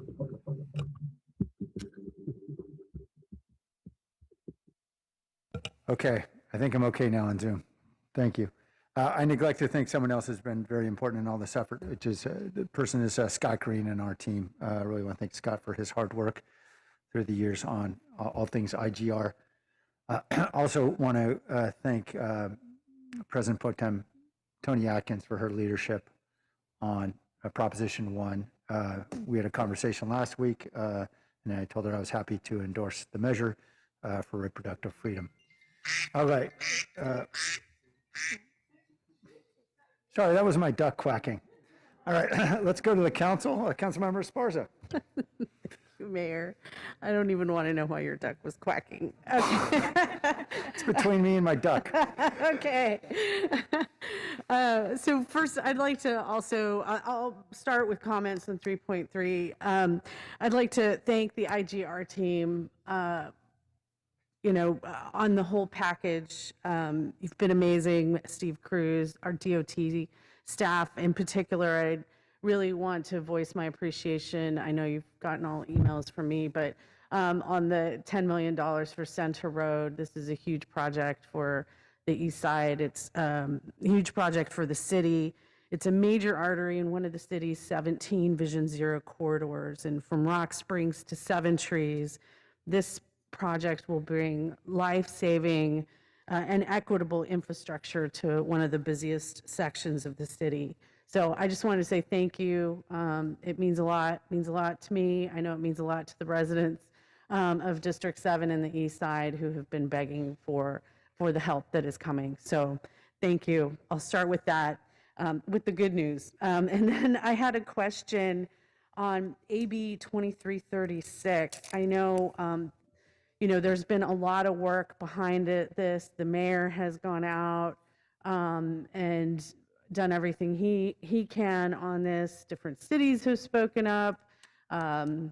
ABAG sent a letter of support. Can you talk a little bit about that and why that died in committee? Yeah, I mean, it went through the suspense process and it got held back in suspense. I'll let Steve offer any other additional insight, but we usually don't get very much feedback from why things don't get out of the suspense file.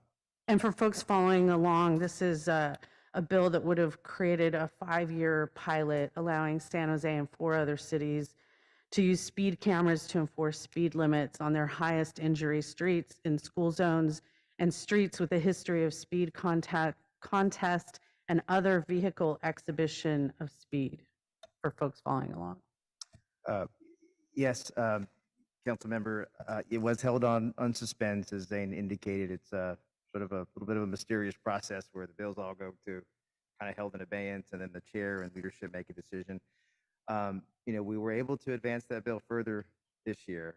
I'm being optimistic in that, I'm hopeful that we can come back. There are a number of issues on both sides. One being the law enforcement side and impact on jobs. And I think we're able to work through some of those. Also, issues surrounding, how it can be applied fairly so that it doesn't further disadvantage folks who may not be in a position to pay those fines. And we went through a lot of work to address those concerns on both sides, and we felt comfortable that we were there. Obviously leadership didn't think so, but I'm optimistic that we can come back. It's been a priority for the transportation leaders, particularly in the assembly with Chair Friedman. And so I'm hopeful we can come back and just get another bite at it, and it's just moving the ball forward each year. But that's I think the feedback that we've had thus far on why it was held. This is incredibly frustrating, given, when I was at the ABAG meeting, cities all over the Bay Area were saying, we want this, we want this, we want this. And you mentioned that the bill met the concerns of state law enforcement that were blocking, in effect, this bill moving forward in the past. The equity issues around the fines. Mayor, do you have any thoughts? Not to call you out, but on your snack. But this is really, really frustrating, and I'm wondering about the machinations in the back in Sacramento, because cities all over are frustrated by this. Well, I was a little surprised because this time we actually had the leadership of the chair of the Transportation Committee, Laura Friedman, leading the charge, which was great. And we still didn't get out a committee, and I think, or I'm sorry, didn't make it through past suspense. As I understood it, opposition by police unions was definitely not helpful, and that put a very hard brake on it, and I mean at the state level, but also locally. And so we just need everybody to be able to move together.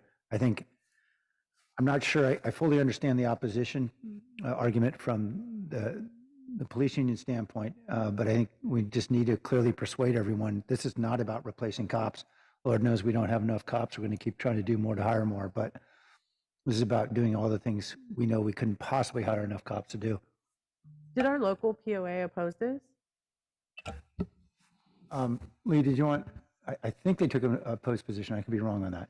Yeah, so our own police officers association did not take an official position on it at the end of the day. I'm That sorry. was a referral for us to check back in on, and if they had taken a opposed position to come back to council. So we did not have to do that. At that point in time, when I had that conversation with the police officers association president, I believe POR Act at a state level was still in opposed position at that point in time. But again, our union did not take an official position on it. Thank you for correcting me. I'm sorry Yeah. if I misspoke. I think the hope was that we might get them to a support position, and that didn't happen. Correct. And Yeah. I think that's probably some of the legwork that we should do between now and when session opens back up next year. Yeah. And So kind of that. my apologies for the mistake. Thank you. I appreciate that clarification. I know that there were some discussions with our local POA because they felt they were caught between PORAC and us, but I do remember that they did not. So that's why I would have been surprised. But it's still, you know, we're adding officers here in San Jose. So I'm baffled, frustrated, and actually pretty angry about this bill continuing to die year after year after year. Steve, what else can we do? What else would be helpful? Do we have to send buses of San Jose residents to Sacramento? What is it? Yeah, you know, I mean, I think all those things help. I know Lee mentioned, you know, the work that we can do locally. You know, it was a leadership decision. You know, I think, you know, another conversation could be with the speaker's office over the fall to see if there's anything that can be done. Whether it's more work around the language, you know, with respect to the threat to law enforcement. You know, I know we spent some time there, but, you know, is there a way to go further without taking away from like the thrust of the bill? You know, now that we know, you know, you kind of have a sense that, well, you know, that there's you know, that they have influence, but, you know, now that we've seen it held, you know, maybe we got to move a little further on our side. So I think that's just all, you know, things that we need to look at. Okay, thank you. I'll let it go for now. And I also wanted to thank SB 649, tenant preferences to prevent displacement, to create the statewide policy supporting affordable housing preferences that prioritize local residents at risk of displacement. This is a big deal also for the city and some of our work. So I just wanted to thank you that. I had a question on AB 2011. So our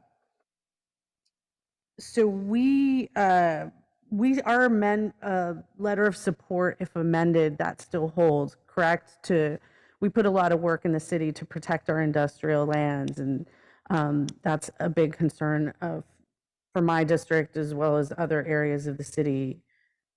Can you can you give us an update on that, please? Sure. We did submit a letter of support of amend. We have been continuing to work through amendments with the Assembly Housing Committee, and we've gotten substantial amendments. He'll note to yourself that to us that we've been kind of a pest in trying to get more and more amendments out of him, and we've gotten more than any other city. We are waiting for what amends come out of appropriations, as they say that there will be substantial amendments that will be forthcoming later this week. Awesome, thank you. I'll move very quickly to 3.4 because we're combining them, correct, Mayor? Yes. So I'll move quick to 3.4. So I also wanted to thank staff for the really thoughtful analysis and recommendations on the ballot measures.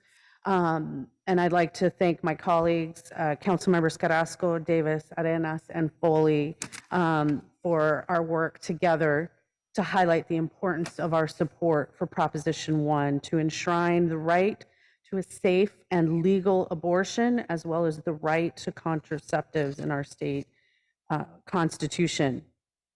And I think that we all understand that this is a very dark time, a very frightening time for women and for all people who can bear children in our country. The U.S. Supreme Court has taken away an established individual constitutional right for the first time in living memory. And the loss of that right is already impacting women all over our country. Losing the right to a safe and legal abortion will lead to death. We know that.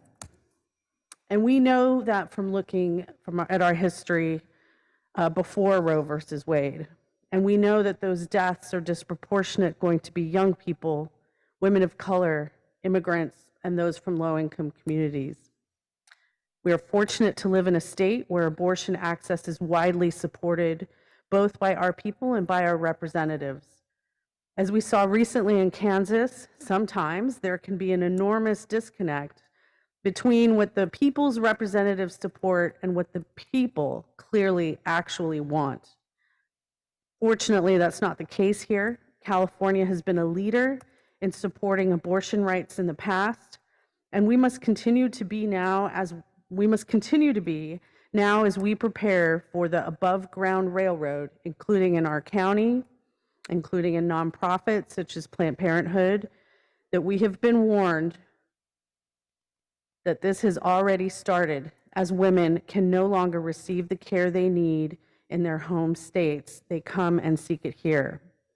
It's important for us to speak out because this isn't just a state or national issue. Cities can and have played an important role in protecting reproductive freedom as well. In the early 90s, San Jose was a national leader in protecting reproductive rights through creating protest buffers for patients seeking care, as well as for medical professionals whose homes were being picketed by anti-abortion protesters. The council passed these measures, which became models for other jurisdictions around the state and around the country. We need to continue that legacy of leadership and take a stand for reproductive liberty and freedom now more than ever.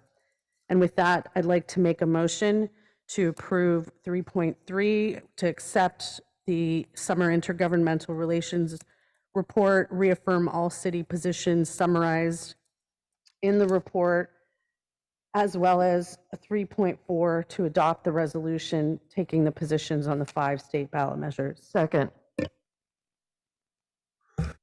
All right, there's a motion and second. Happy to support. Councilmember Cohen.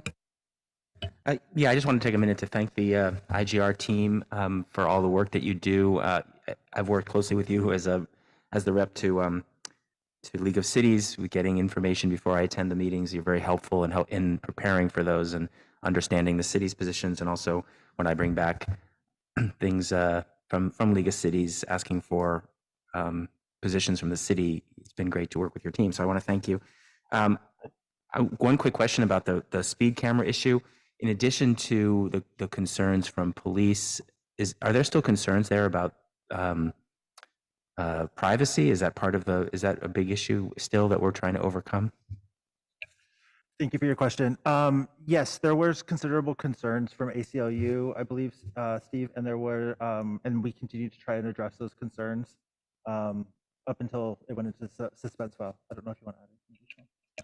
Yeah, no, I think that's accurate. The bill was a multi-referral, went to a number of committees and actually went to the privacy committee. And again, I think we took some amendments to address those concerns from equity groups, and that had a level of privacy sort of concerns.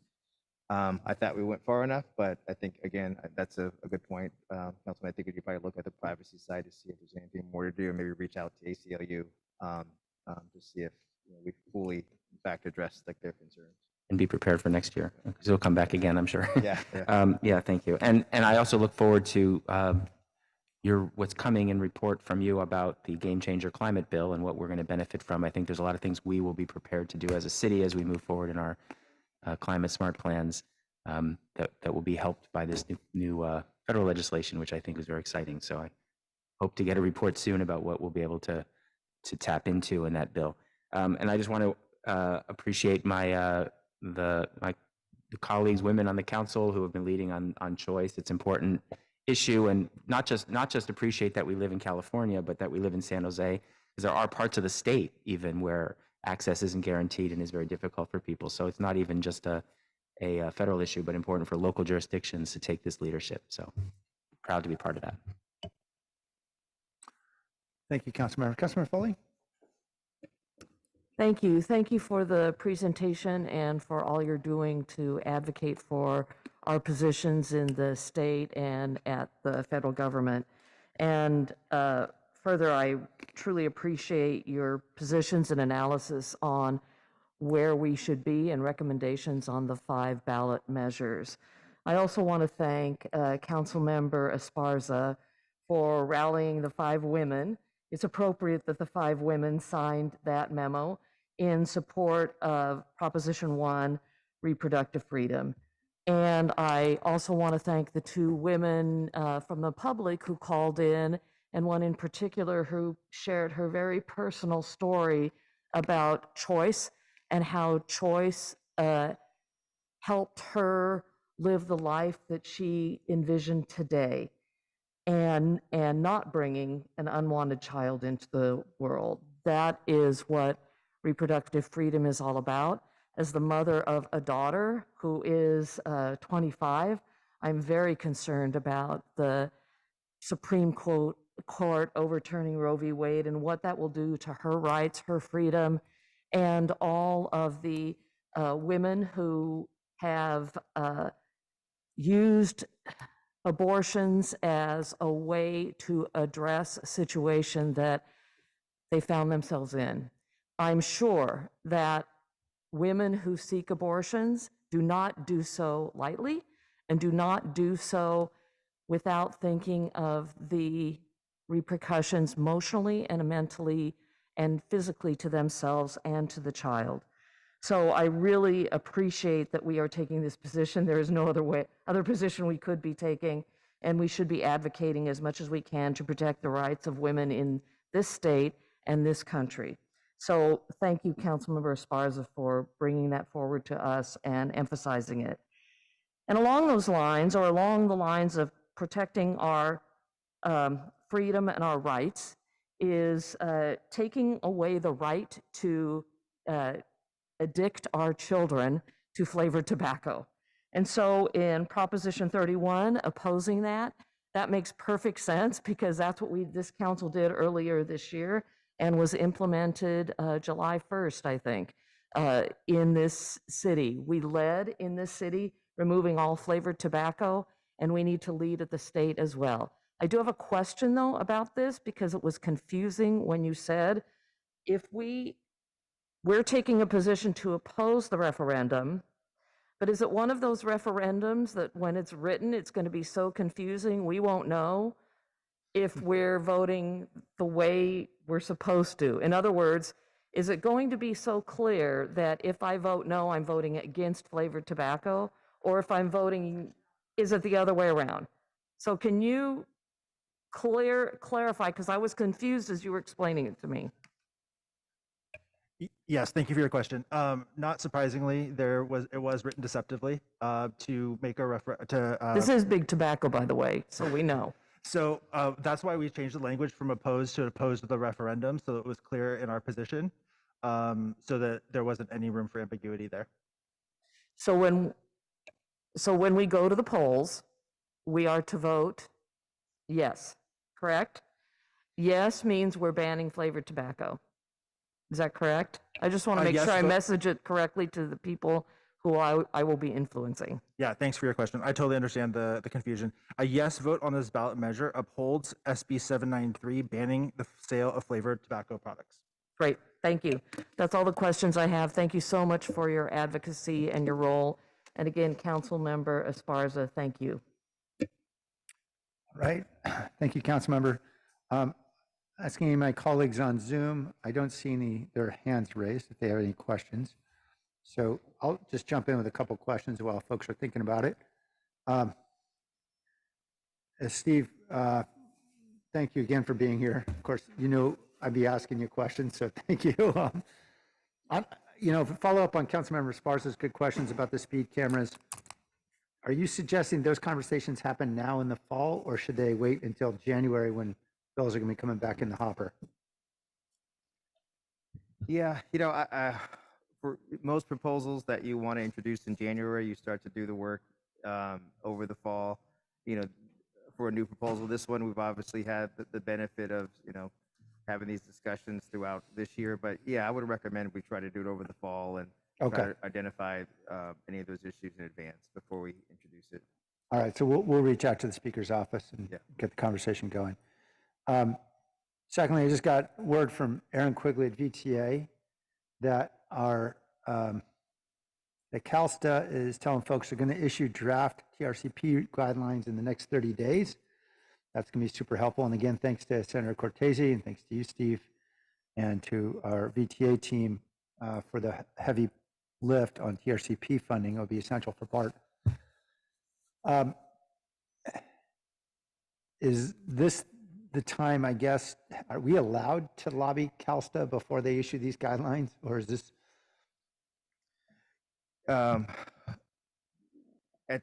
They're doing outreach now to stakeholders to get input. Yeah. on the guidelines, and I'll have to double check, but I think with guidelines, there is an opportunity after they release them to provide comments on those Okay. guidelines. We'll have to double check, but I'm almost certain that that's the case. Okay, well, we'll do some reaching out then there as well. Appreciate all their work in getting that money out the door. I wanted to just check in on our IGR team internally.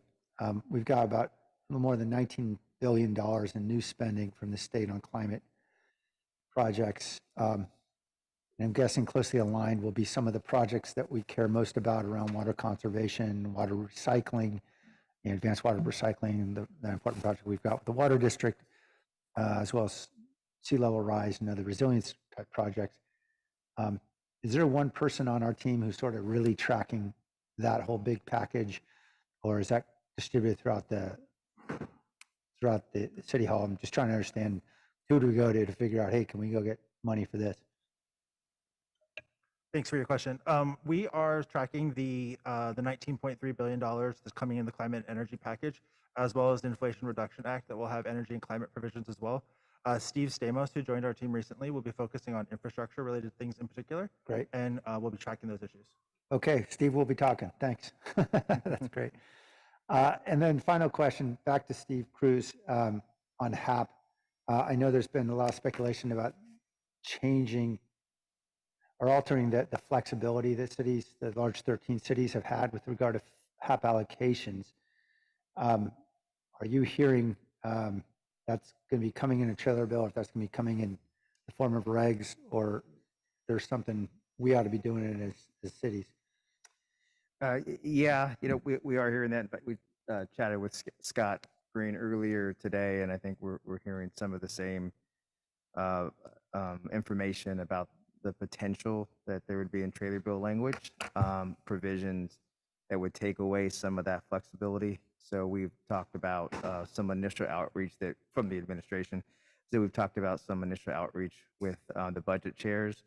I don't know if pushback is the right word, but to try to ensure that there's a clear understanding of how beneficial the flexibility is, particularly with an operating, some of these programs. Okay, so we should be going to Assemblymember Ting and Senator Skip. Correct. Okay, that's helpful. Thank you. And I know we're all concerned about accountability, and we expect and invite it. We just don't want strings. Correct. Okay, thank you. Councilmember Cohen?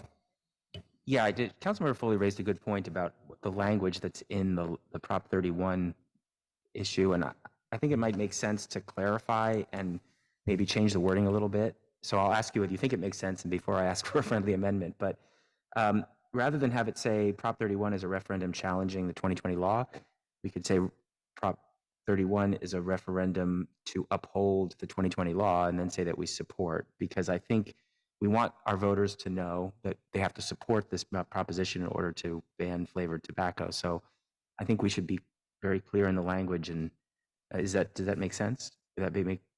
Do you agree with that? Yes, thank you. I think that any attempt to clarify the language makes sense.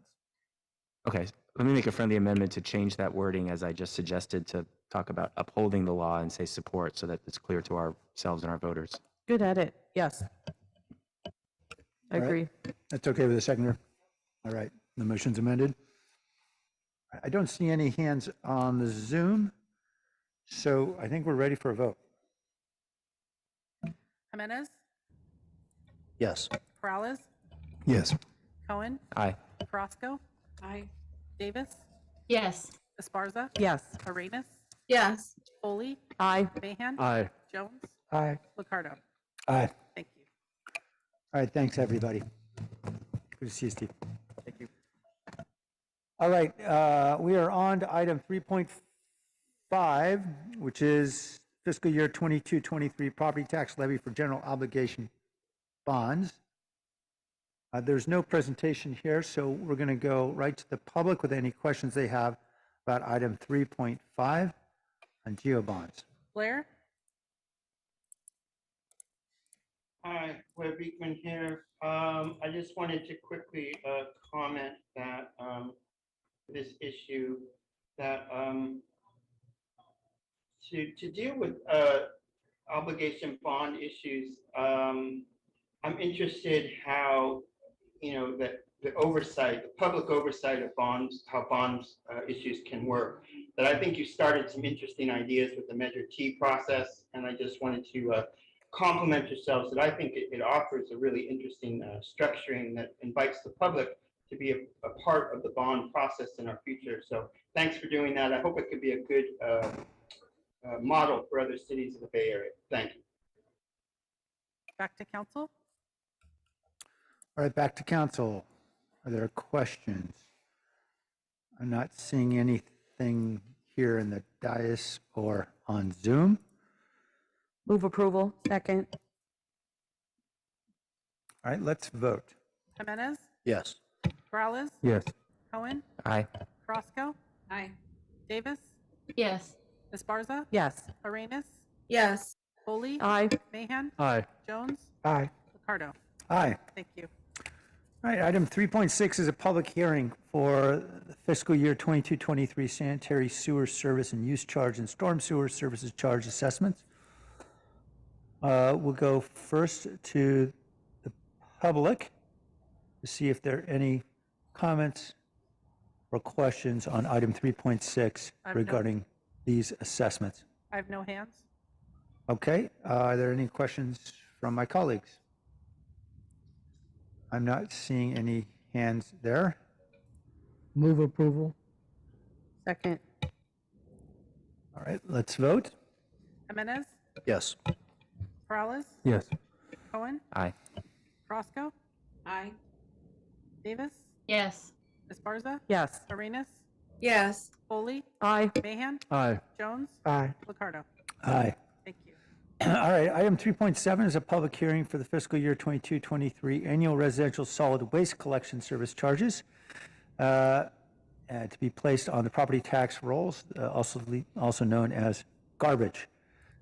Okay, so the public hearing is now open. We invite any members of the public who would like to speak on this item, item 3.7, annual residential solid waste collection service charges. I have Paul Soto.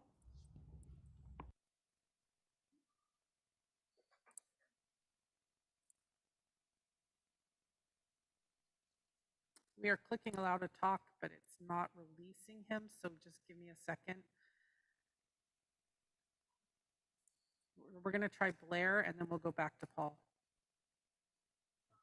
Go ahead, All right, Blair. can you start the clock over? Yes, I am.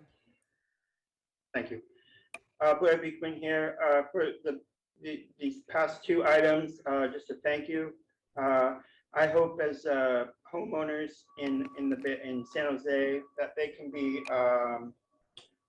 giving to want to accept these sort of taxes and how they can pay for them, because if they can, it is a help to people of lower income who have more difficult times with these sort of issues. And there is the concept of subsidy, as I always try to mention to, we are into a new era of how to talk about subsidy and what subsidies we're receiving. That can possibly be of help to homeowners here. And just a reminder of those things and overall subsidy practices, and that we're trying to be equitable to what people of higher income can pay for compared with people of lower income who it can be a more difficult process to pay for these things. So that's the point, I think, of these sort of issues, and I just thought I would try to bring that out at this time. Thank you. Paul? So no, true, it's not being is these 400,000 people. Paul, your audio is breaking up, so we're not getting your words. We're just getting random syllables. Can you try again?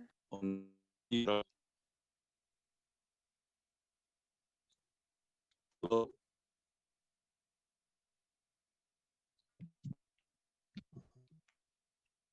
We're showing you as muted.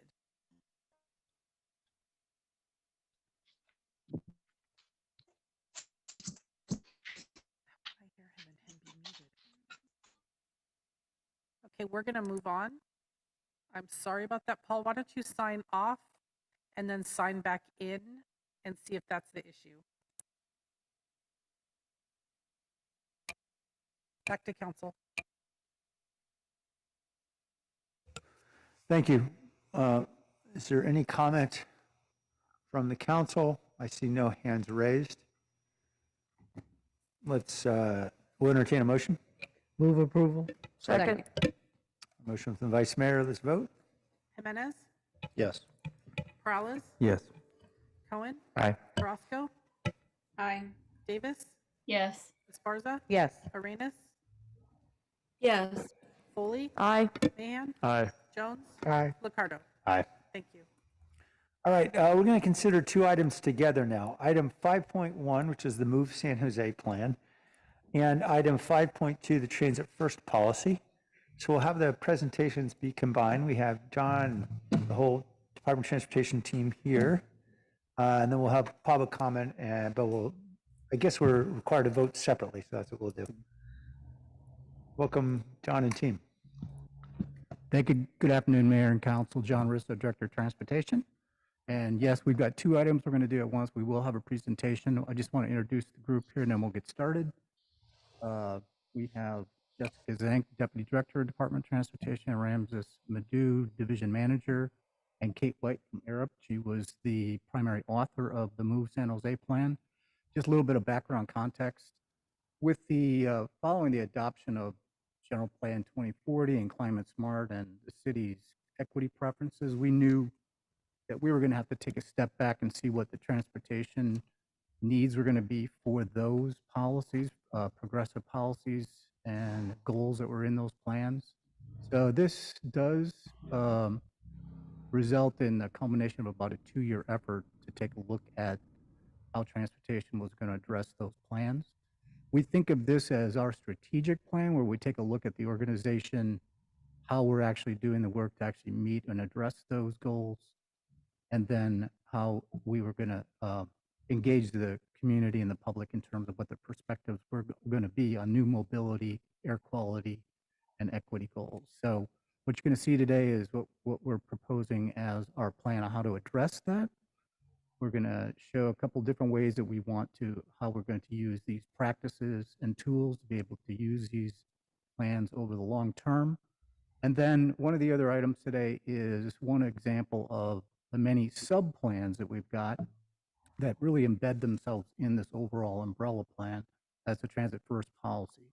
You've seen emerging mobility plan come before you before, you've seen a bike plan come before you, and you're going to see many other area transportation improvement plans that all will use these kinds of tools and the policies that council will consider today. So I'm going to turn it over to Ramses first. Thank you. Thank you, John. Ramses Madhu, Division Manager of Planning, Policy, Sustainability for Department of Transportation. I'm going to go over a little bit of the why for this plan and how we built it before I pass it off to Kate to talk about the actual proposal. So San Jose, business as usual, right? We have about 2,500 miles of roadway in the city of San Jose. It is by far the largest investment the city has ever made. It is a massive piece of public infrastructure that reflects our goals and values, and depending on how we use it. The system carries about 3.2 million trips per day and about 18.8 million vehicle miles traveled per day. But as we know, the system as it is going now is starting to strain. It is getting harder and harder to get around by vehicle. This is really a sign of success. I mean, if you really think about this, we've designed an incredible system that's done an incredible job. But as new goals for our society and city are really starting to get important, and as new changes to the city are coming, this system is no longer meeting all of the goals that our city documents and our public want us to be pursuing with our transportation systems. Oops. And back one. As we know, the system as is getting increasingly congested. Again, it is very hard to get around. And pre-pandemic, getting anywhere during commute times was pretty painful in many of our primary corridors. With this many people using the system and more coming in, we can expect more injuries and fatalities, which we are, of course, trying to fight with our Vision Zero program as much as possible. But as we get more users in, we don't start moving towards something new. This is what we're going to see. The climate impact of the current system is immense. 60%, or 50 to 60%, depending on which estimate you look at, of all emissions from our city come from our transportation system. And lastly, those emissions at the local level not only affect climate change, but affect families and community health at a very intense level, with children growing up near highways seeing marked health effects that those who go away from them. I can figure this thing out. There we go. But as many of you know, or all of you know up there, we have started given a better direction, a bolder direction, to help us figure out what we should be doing in the transportation system. The Envision San Jose General Plan, as well as Climate Smart, give us goals and give us overall direction, let's say, as to where we should be going. But what we still need is a system or a strategic plan that gets us from those goals to the actual changes on the ground. And so this is where Move San Jose really comes in. Right? I have the previous plans, Visions San Jose and Climate Smart, give us that very large level direction. Move San Jose, or the San Jose Access Mobility Plan, steps in and plays an umbrella role to all of the other activities that are going on within mobility in the Department of Transportation. This gives plans like the Better Bike Plan, Emerging Mobility, or any of the area plans that were developed or already adopted, such as the Movimento or the Downtown Transportation Plan. It gives them prioritization. It gives them starting points as to where they should be looking when they're going. The data system that we built as part of this transportation plan, called the Decision Support System, which we'll be talking about a little more here, underwrites the way that we bring these plans together.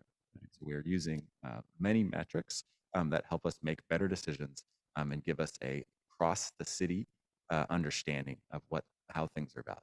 So overall, Move San Jose gives us a strategic plan that implements data-driven decision-making and listens to and integrated community feedback that we develop through the plan. All right. So this plan was developed over a couple years. And one of the first things we did was go through many public workshops in Spanish, Vietnamese, and English to refine what the city's goals were around transportation. What are we trying to accomplish? Right? We came down to these 9 goals that anchor everything else we're doing in this plan, and will anchor everything we do in DOT to further mobility. Won't go through all of them, but I'll say all of them are important. But the transportation safety, clean the air, which is the climate change focused metric, as well as the access for all, stand out as the ones that drive us the most. All right, so we took these 9 goals and developed what is now the package of recommendations that are in front of you today. First, we took those goals and then we created key performance indicators, ways to track whether we're on actually seeing these goals implemented, how these different goals work in different neighborhoods, things like that. In parallel, we developed a very long list of strategies. Over 400 strategies were originally identified through an exhaustive national and international search, as well as local engagement with community members and transportation professionals across the Bay Area. We then boiled those 400 strategies down, looking at how they work within San Jose. Some work in San Jose, some don't. Some are trying to solve different problems. Many of them can be boiled down to similar things. And working with the decision support system we built really calculated how these different strategies would work within the metrics we created. Then we estimated the outcomes of the different strategies, and then finally packaged up everything together. I don't expect you to read these all, and I won't read them either, but these are the key performance indicators. So there's roughly 50 key performance indicators that all relate back to different goals, right? So we're going to continue to track not only in developing this plan, but going forward, how these different key performance indicators are working, how they're going. And that is how we're going to keep ourselves on track to making this happen. So this decision support system takes those key performance indicators and will enable us, or does enable us, to report and map on all of these indicators. And you can see it's at a pretty refined neighborhood level that allows us to understand where different elements of our goals are being met and where they're not. And so it really allows us to highlight the needs that we have within the system. And it also allows us to compare the value of projects, right? So one of the main purposes of the system is to say, when we are choosing our next action, what's the best one? What is the thing that is the next best step in choosing this, right? We're trying to create that umbrella plan across all the other actions we do. This is how we do that. I will note we already got a grant from Caltrans. They were so impressed with what we already built that they already give us a grant to go into what we had scoped as our second phase, which will create a public interface to the system, as well as more refined before and after study capabilities within the system. So we'll be able to see that much more, not only where should we go, but how effective is what we did. Right? That's really the vision for that. Right. Public engagement. There was a great deal of public engagement in developing the goals, the strategies, and everything that constitutes this plan. We're incredibly lucky to bring in community-based organizations as part of the project plan, as we do with all of the planning work in DOT.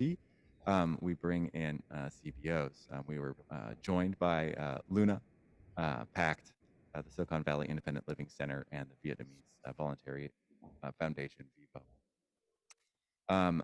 We touched about 1,500 San Joseans through 7 public workshops, more than half of which were not in English. They were in either Spanish or Vietnamese. We carried out focus groups, surveys, community presentations, a lot of contact. All right, so what's the general narrative that we got back? You know, there's an immense amount of feedback, but trying to sum up what 1,500 different people tried to say to us is very difficult. I'm going to try. The simple narrative is this.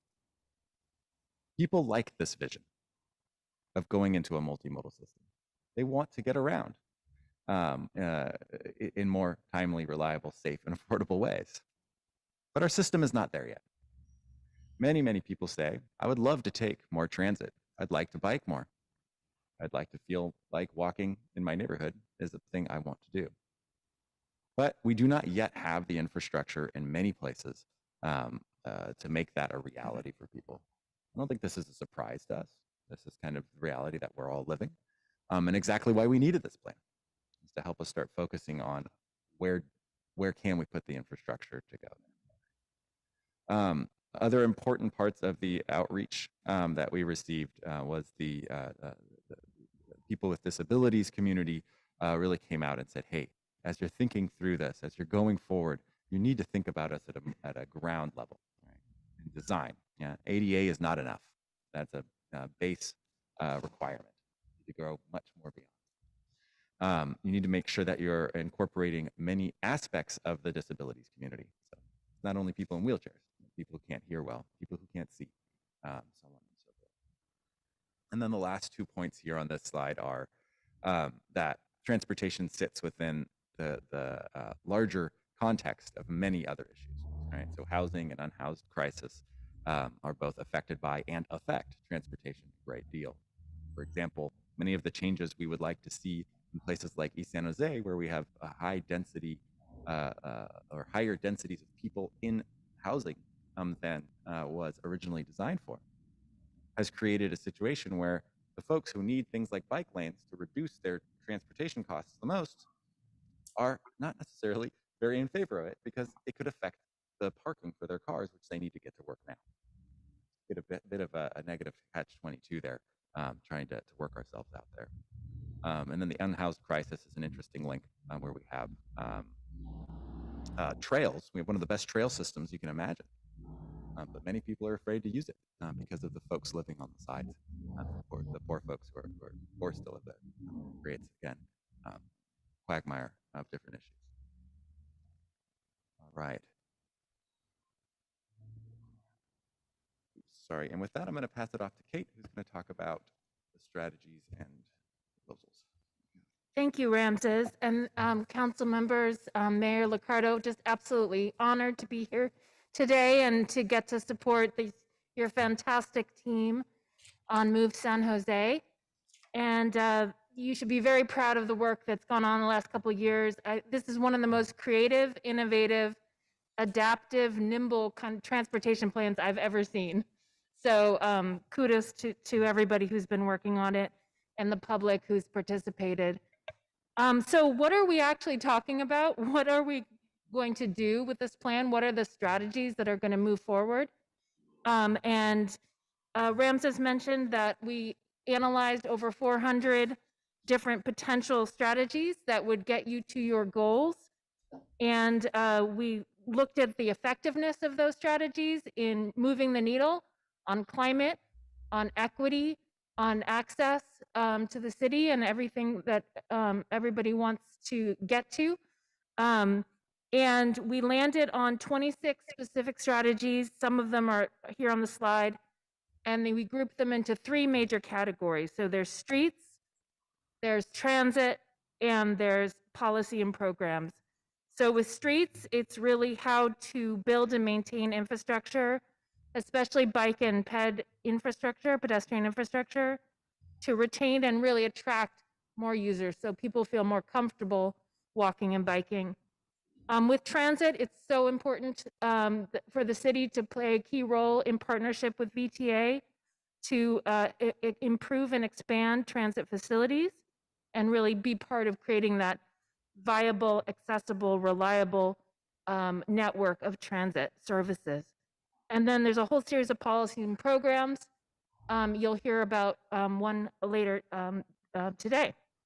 And so how do we really move the city forward in terms of good options for low carbon travel? So next slide. Great. And so we lined up all these strategies back to our goals, and you can see there's good alignment on where all these streets, transit, and policy strategies move us closer to our goals. The other thing we did was we went district by district to do a needs assessment, and we looked at each of your districts and what are the unique characteristics. It's a very large, diverse city, as we know, and so depending on where you live, work, and play, there's different needs. And we conducted a needs assessment to see where are the greatest needs and identify the best of those strategies to address those needs. So what are the characteristics of the population? What are major destination centers? We looked at what are the greatest needs in particular districts. Are transit improvements coming already? What's on the books and where are the gaps? And then we also worked with community-based organizations that Ramses mentions and a whole bunch of neighborhood meetings as well, district by district, to find out what strategies were of most interest to the public. And then we utilized each of our new tools to look at the goals and the metrics and see how each district is doing. How are you lining up towards the ultimate goal, which would be like a 10, but also compared to the city average, which is the dotted line in the middle. And then also, are you doing better or worse on different goal areas? And so you can see, for example, here, District 3, compared to the citywide average, District 3 does better than the citywide average for a number of these goals, including 20-minute neighborhoods, connected neighborhoods, move the economy. But we can also see that District 3 lowest scores are for enjoyable transportation, transportation safety, and less driving. And so given that, we are focused for District 3 on trying to move these 3 goals closer up to our goals and also towards doing better than the city average, or at least meeting the city average. So for District 3, again, for example, we focused on these strategies, which are, and we also did a gut check with the community. Are we going, there's the data-driven identification of strategies, and there's also the community checking if this really makes sense for District 3. And these were the 8 priority strategies that emerged. With that, I'll turn to Jess. Good afternoon, Jessica Zink, Deputy Director for the Department of Transportation. I'm going to back us up to the citywide level and talk about implementation because, as you've heard and can appreciate, this is a living and a large planning effort, right, with data to help us make decisions now and into the future. And we also need to really know, where do we start? So we're zeroing in on these strategies and next steps, many of which are already getting underway to some extent, and others we need to launch. I wanted to take a moment to recognize the blue memos from Mayor Liccardo, Councilmember Perales, Councilmember Davis, Councilmember Foley, and the memo today from Vice Mayor Jones, because many of those action items also speak to near-term implementation opportunities, and just say that we have reviewed all of the memos and are very comfortable with the direction included therein. So we'll fold those into these implementation actions with an emphasis, as requested, on the things that are within the purview of the city and implementable within the next 24 months.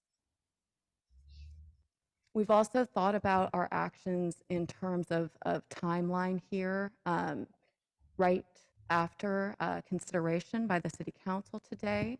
We're looking to advance, as Ramses mentioned, Transit First policy, and also some of the other policies and ordinances you're familiar with that we're working on, and also have both internal and public campaigns to continue the work identified in here with our partners on the steering committee who've been with us through the creation of this plan, as well as within our own Department of Transportation. You can also see some of the things that we are lining up for next year, as well as some of the things that are just going to be ongoing practices for the Department of Transportation moving forward. And with that, I'm going to turn it over to Ramses for the second item, 5.2, Transit First presentation. Thank you, Jess. We're going to dive right into the next item. This is item 5.2, combined presentation. So the Transit First policy is an implementation of one of the highlighted areas of work in the Move San Jose plan, and a directed piece of work from Council for the last few years. Why a Transit First policy? Well, one, you just saw in Move San Jose that transit is going to play an important role in the future of San Jose's transportation system if we're going to meet our goals. But right now, transit ridership is down. VTA buses are spending 32% of their time at traffic signals.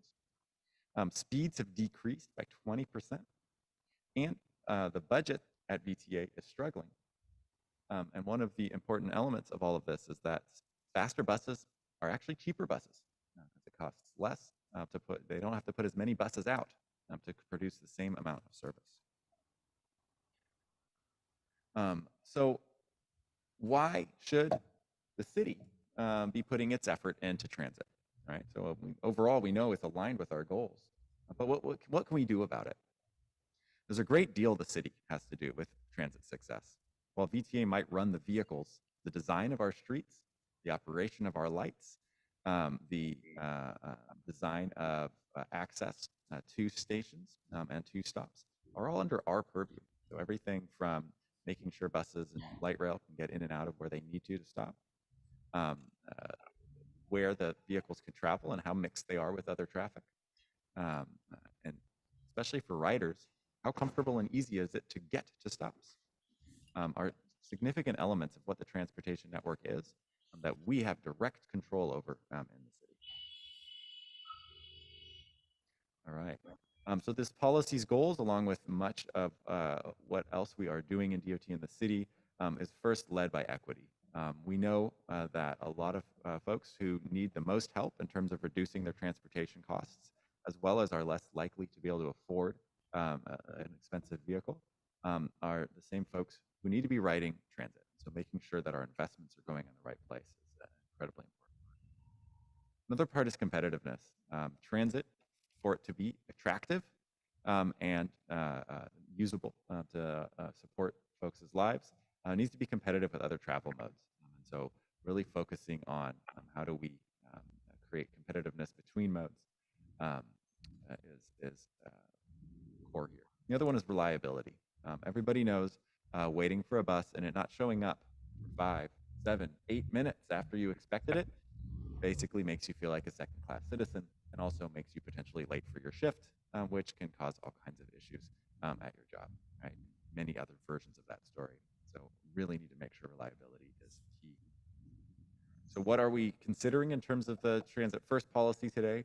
2 parts. One is the policy itself. This policy, if enacted, gives staff in the city explicit direction to design our streets and our operation systems within the right contexts along grand boulevards and other designated streets to give transit priority. This can be, again, in all those different ways that we talked about.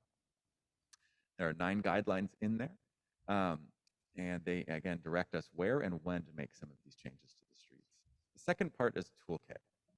Toolkit is a set of technologies, infrastructures, all of these kinds of things that we can use by the city to create a better transit environment. I'm going to say one more thing about what this policy is. This policy is not a program. So it is not like the Vision Zero program where staff will be hired specifically to run this and be given an explicit budget to make this happen. Instead, it is a set of guidelines and directives to staff to incorporate these different elements into our work. So how does that work? As we do new transportation plans or corridor transportation planning efforts, we will specifically draw in these guidelines into those efforts to make sure that we are progressing transit's ability to operate. A few elements here as to what the toolkit or examples of what's in the toolkit, things like transit signal priority, transit boarding islands. For those who are around downtown, you can see us putting some new ones in on 10th and 11th right now, wayfinding and the like. And with that, we are open for questions.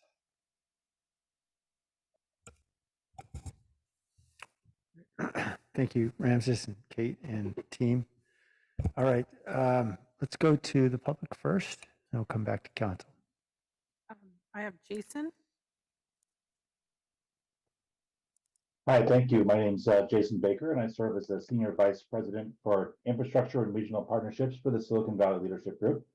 I know you've got a full agenda today, so I'll keep my remarks short and just say we support these 2 policies and plans, San Jose Moves and the Transit First policy. They represent a remarkable amount of work and a tremendous amount of outreach, which we've personally seen in the community on behalf of staff. And we really commend staff for the work they've done to get this to the council over, as they said, over a couple of years. We also appreciate the well thought out memo from Mayor Liccardo and council members Morales, Davis, and Foley, and also support the direction from Vice Mayor Jones's memo today. This is not a time to be timid about supporting transit and alternatives to single occupancy vehicles. It's time to be bold. Transit needs it, the environment needs it, and we appreciate you taking this next step in that support. Thank you for your service. Eugene. Council members, Eugene Valley, Silicon Valley transit users. In short, I support both of these actions that the city of San Jose is proposing. I've been on the new 568 Rapid going up and down Monterey Highway where it was constantly stuck in traffic because all the lights were timed for private automobiles and not people like me who take a bus who want to not be able to contribute to over $6 a gallon gas, and B, yet another person contributing to gridlock. Also, I support both of these actions because I am past tired of seeing people get killed along our San Jose streets. It's like to walk, bike, and die in San Ho because the streets, many of them, especially Monterey Highway, are 6 to 8 lanes where you're risking your life just to cross the street where you have maybe 15 seconds. You're risking your life crossing the street just to get a loaf of bread. None of that stuff is really a world-class city. What is a world-class city where civic boosters in San Jose strives to be? They make room for things like buses. They have room for places where people can just walk and not have to drive everywhere, where they don't have to drive basically 2 doors away because there's no sidewalk in the area, as I've seen in some areas of San Jose, especially the east side and the south side. So let's make both of these things happen. I also want to thank Councilmember Pam Foley and my colleague Monica Mallon for helping to make all of this good stuff happen. So let's make it happen, Council. Thank you. Rabbi Abenor. Hi, Mayor Liccardo, council members, thank you for your time. My name is Rabbi Abenor, and I'm a transportation strategist with the Natural Resources Defense Council, calling in today to speak in strong support of items 5.1 and 5.2. San Jose is a national leader on sustainability, and adopting the Move San Jose plan will show the city's continued leadership on this issue. In the face of climate change, gas-guzzling personal cars cannot be the default way residents get around. Move San Jose takes a data and equity-focused approach to ensuring that residents have access to cleaner options, like fast, reliable buses, safe bike lanes, and shared electric vehicles. The Move San Jose plan is in and of itself a bold step towards a more sustainable future, but it's only as strong as the policies that are adopted to implement it. The Transit First policy is a valuable tool in the effort to improve San Jose's transportation system. Public transit is a sustainable and affordable means of transportation, but it's not reliable when buses are stuck in traffic. While public transit can and should be for all people, we have specifically heard residents of underserved communities in San Jose consistently call for transit that is faster, more frequent, and more convenient.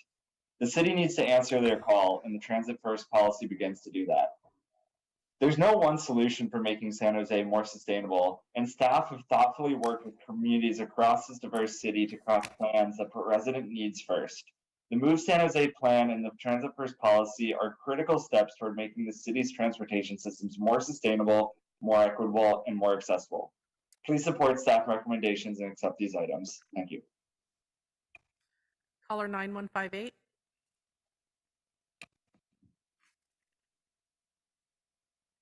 Press star. You're on the phone. Press star 6. It looks like you're unmuted. Go ahead. Yes, Paul Soto from the Horseshoe. That was, you know what's scary about that piece of propaganda is that the guy that was reading it believes it. He believes every single word about that transparent piece of propaganda. If anybody doesn't know what propaganda is, what you just heard right now is propaganda. That's number one. Number two, cobalt, nickel, and lithium.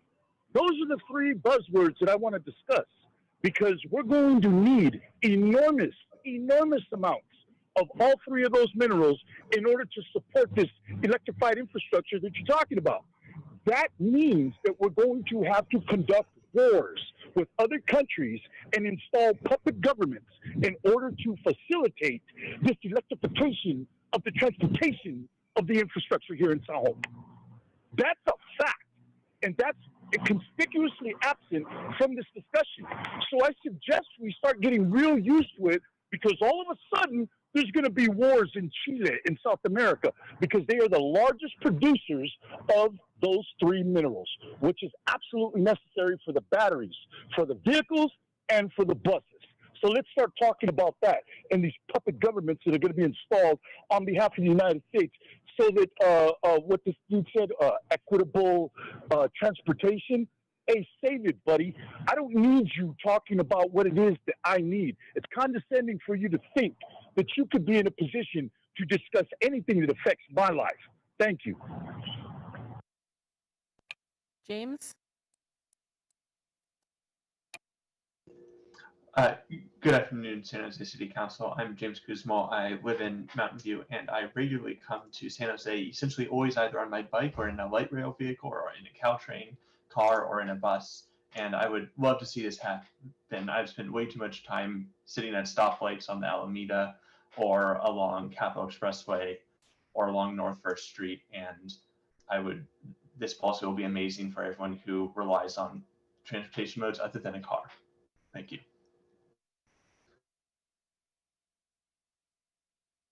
Jason Kim.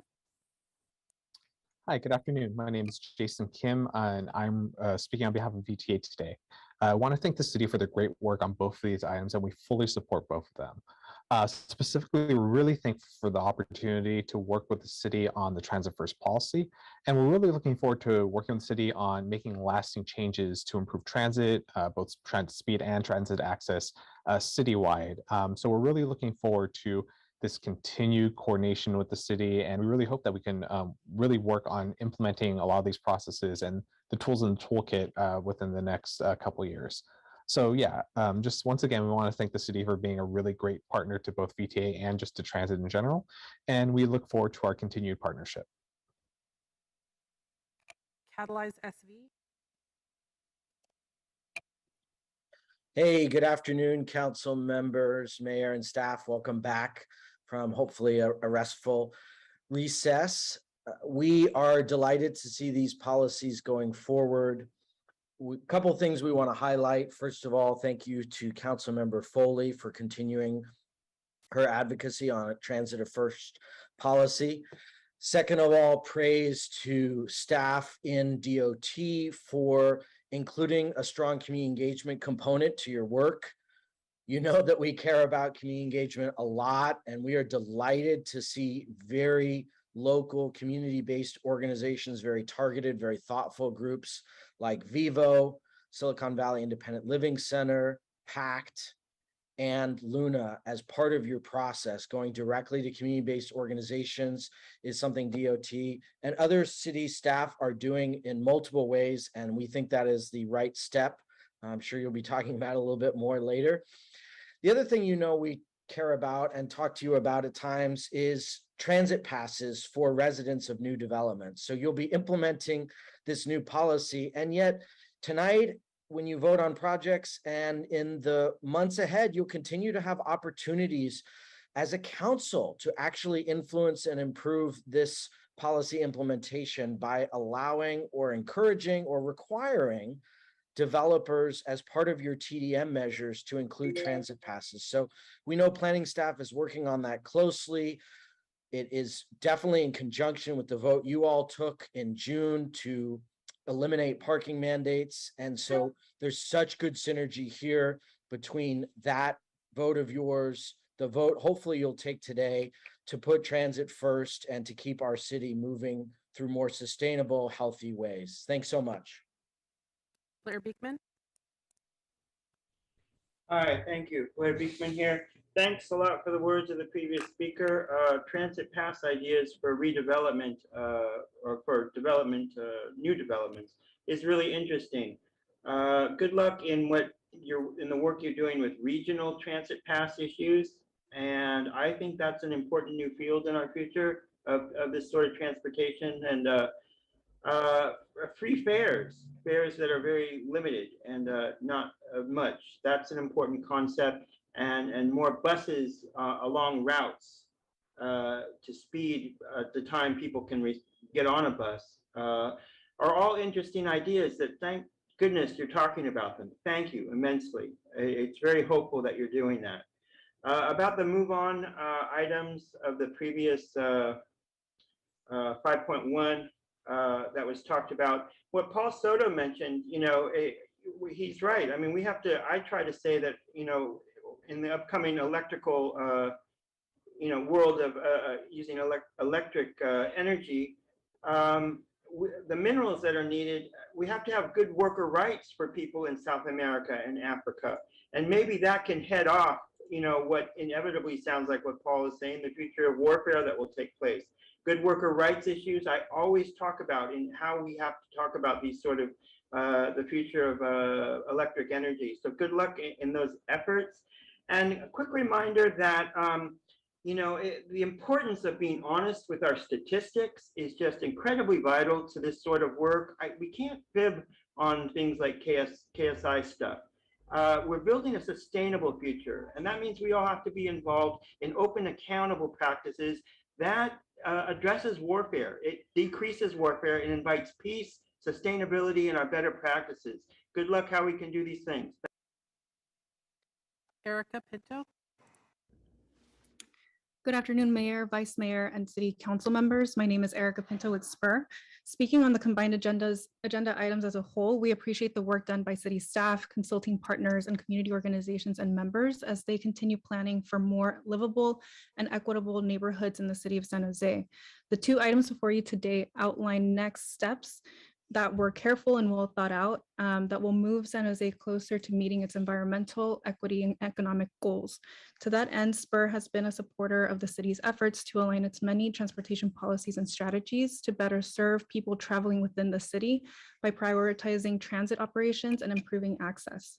The adoption of these proposed policy changes will also align with San Jose's Envision 2040 General Plan, Climate Smart Plan, and Zero Emissions 2030 Pledge, which also means that the council will bring San Jose and its residents closer in reach to a more connected and resilient city. The city of San Jose enjoys a growing transit network with ongoing local and regional investments, and employers in Silicon Valley are continuously interested in great places for people to live, work, and play. This requires updating existing plans and proposing new strategies to support equitable, reliable, safe, and accessible transit connections that will increase ridership. We look forward to the key goals, metrics, and co-created process laid out in Move San Jose and the Transit First policy come into fruition. Thank you for your consideration. Siddharth Katapati. Hi, thank you. My name is Sid. I'm a resident of San Jose who gets around mainly using transit, and I wanted to say I'm strongly in favor of adopting the policies discussed here. This is anecdotal, but from my experience riding VTA every day, ridership is clearly rising since the pandemic, and there's a strong demand for more transit. Making transit more attractive will fight traffic, reduce pollution, and free up parking, and it'll provide mobility for San Jose residents who are unable or unwilling to drive a car. I think San Jose is a world-class city and it deserves high-quality transportation options. So I really hope that the city will adopt the Move San Jose plan and especially the Transit First policy and work to make it all a reality as soon as possible. Thanks so much to the council members and staff for the great work in developing this plan. Thank you. Monica? Sorry, Monica.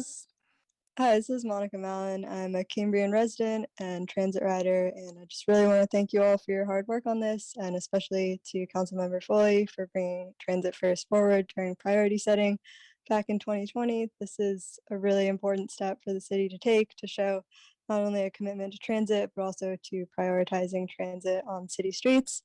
And some great steps have already been taken, including the TSP pilot on Route 77 and the contract that was approved earlier today, and hopefully more steps will be taken in the future. I really believe that transit can thrive here and hope you all will vote for this today and become the first city in the county to approve a Transit First policy, and hopefully inspire some other cities to do the same and do everything that you can to help transit become all that it can be. Thank you. Adina Levin. Good afternoon, Mayor, City Council members, and staff. Adina Levin with Friends of Caltrain and Seamless Bay Area, here in support of the 5.1 and 5.2 items to align the city's climate and mobility and equity and safety and economic goals, and with the Transit First policy to really move forward some very concrete policies to be able to have public transportation be a convenient way for people to travel. One of the challenges with transit in our region, and I was really glad to hear the speaker from VTA in strong support, we often have the transit agency be separate from the jurisdiction that is in charge of the streets. And so this is a clear statement of aligning what the city will do with the streets in order to make transit a convenient and safe and a rapid option. It's really great to see the fact that this is not only a high level policy, but is combined with a toolkit that can guide how to implement making transit faster and more reliable, as well as with support to align funding and the pursuit of funding to deliver these improvements to transit safety and reliability and sustainable transportation for all. Thank you very much. Lagi Taiva Flinders. I apologize for mispronouncing your name. Can you guys hear me? Yes. All right, wonderful. Good afternoon, San Jose City Council. Welcome, Move San Jose. My name is Lonnie Flinders. I am the part of the Lived Experience Advisory Board, Silicon Valley. It is so nice to finally meet you guys. I understand that you guys have some improvements for the vicinity area of Winchester Boulevard, which this is where I reside, in partnership with our interchange improvements. I see here that we have it on our related documents, notice of preparations as I've seen the past 2 years since I've been on our board. And I see here that we have 3 different fact sheets. I know here you had mentioned the fact sheet for English, Spanish, and Vietnamese. And I also see on there that we also have a Chinese translation. So I would love to learn more about that as we continue to build San Jose. I just wanted to add to the public scoping meeting as far as all of the traffic that we've had in our neighborhood here off of Winchester that we're covering for you. It has been improved a whole lot. We don't have a whole lot of movement, and we're looking forward to working with you guys in progress. So thank you very much, and it was a pleasure to meet you guys today. I still have a couple hands left on Zoom, but I'm going to move to our in-person speaker, Michael Tsai. Can you please come on down?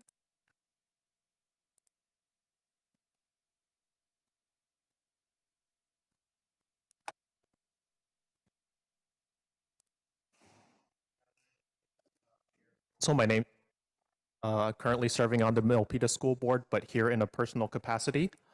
I am a supporter of this initiative. I think it's great that San Jose is moving forward to really put transit first. I believe we really need better transportation options now more than ever, especially with rising gas prices hurting a lot of working families. I actually founded South Bay YIMBY in 2014. Back then it was known as San Jose YIMBY, on the belief that we really need to work together regionally to create better transportation systems. There is a better than 95% chance I will be on the Milpitas City Council in a few months. And when that happens, I'm absolutely ready to partner with San Jose, because high quality transportation isn't just a city by city thing. It's gonna be a regional thing, and it's gonna take all the cities in our county working together to achieve this. I think with San Jose leading the way, other cities will be ready to follow, and I'm committed to making sure that happens.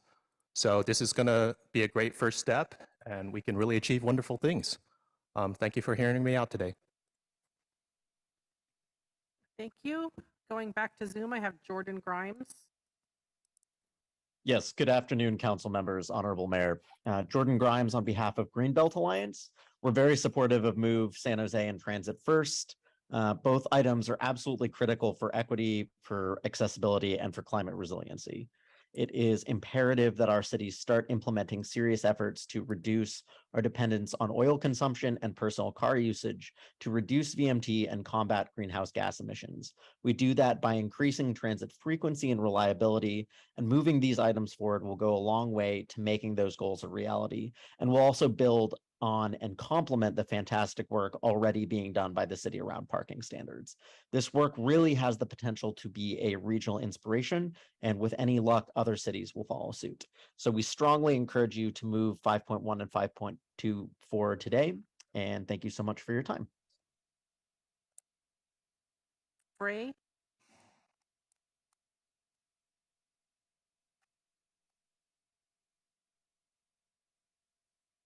pray?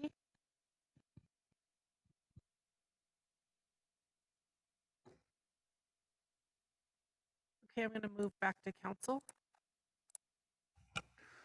Thank you to all the members of the community who came out to speak. Appreciate the active engagement of our many community members and trying to push us ahead toward a brighter and greener future.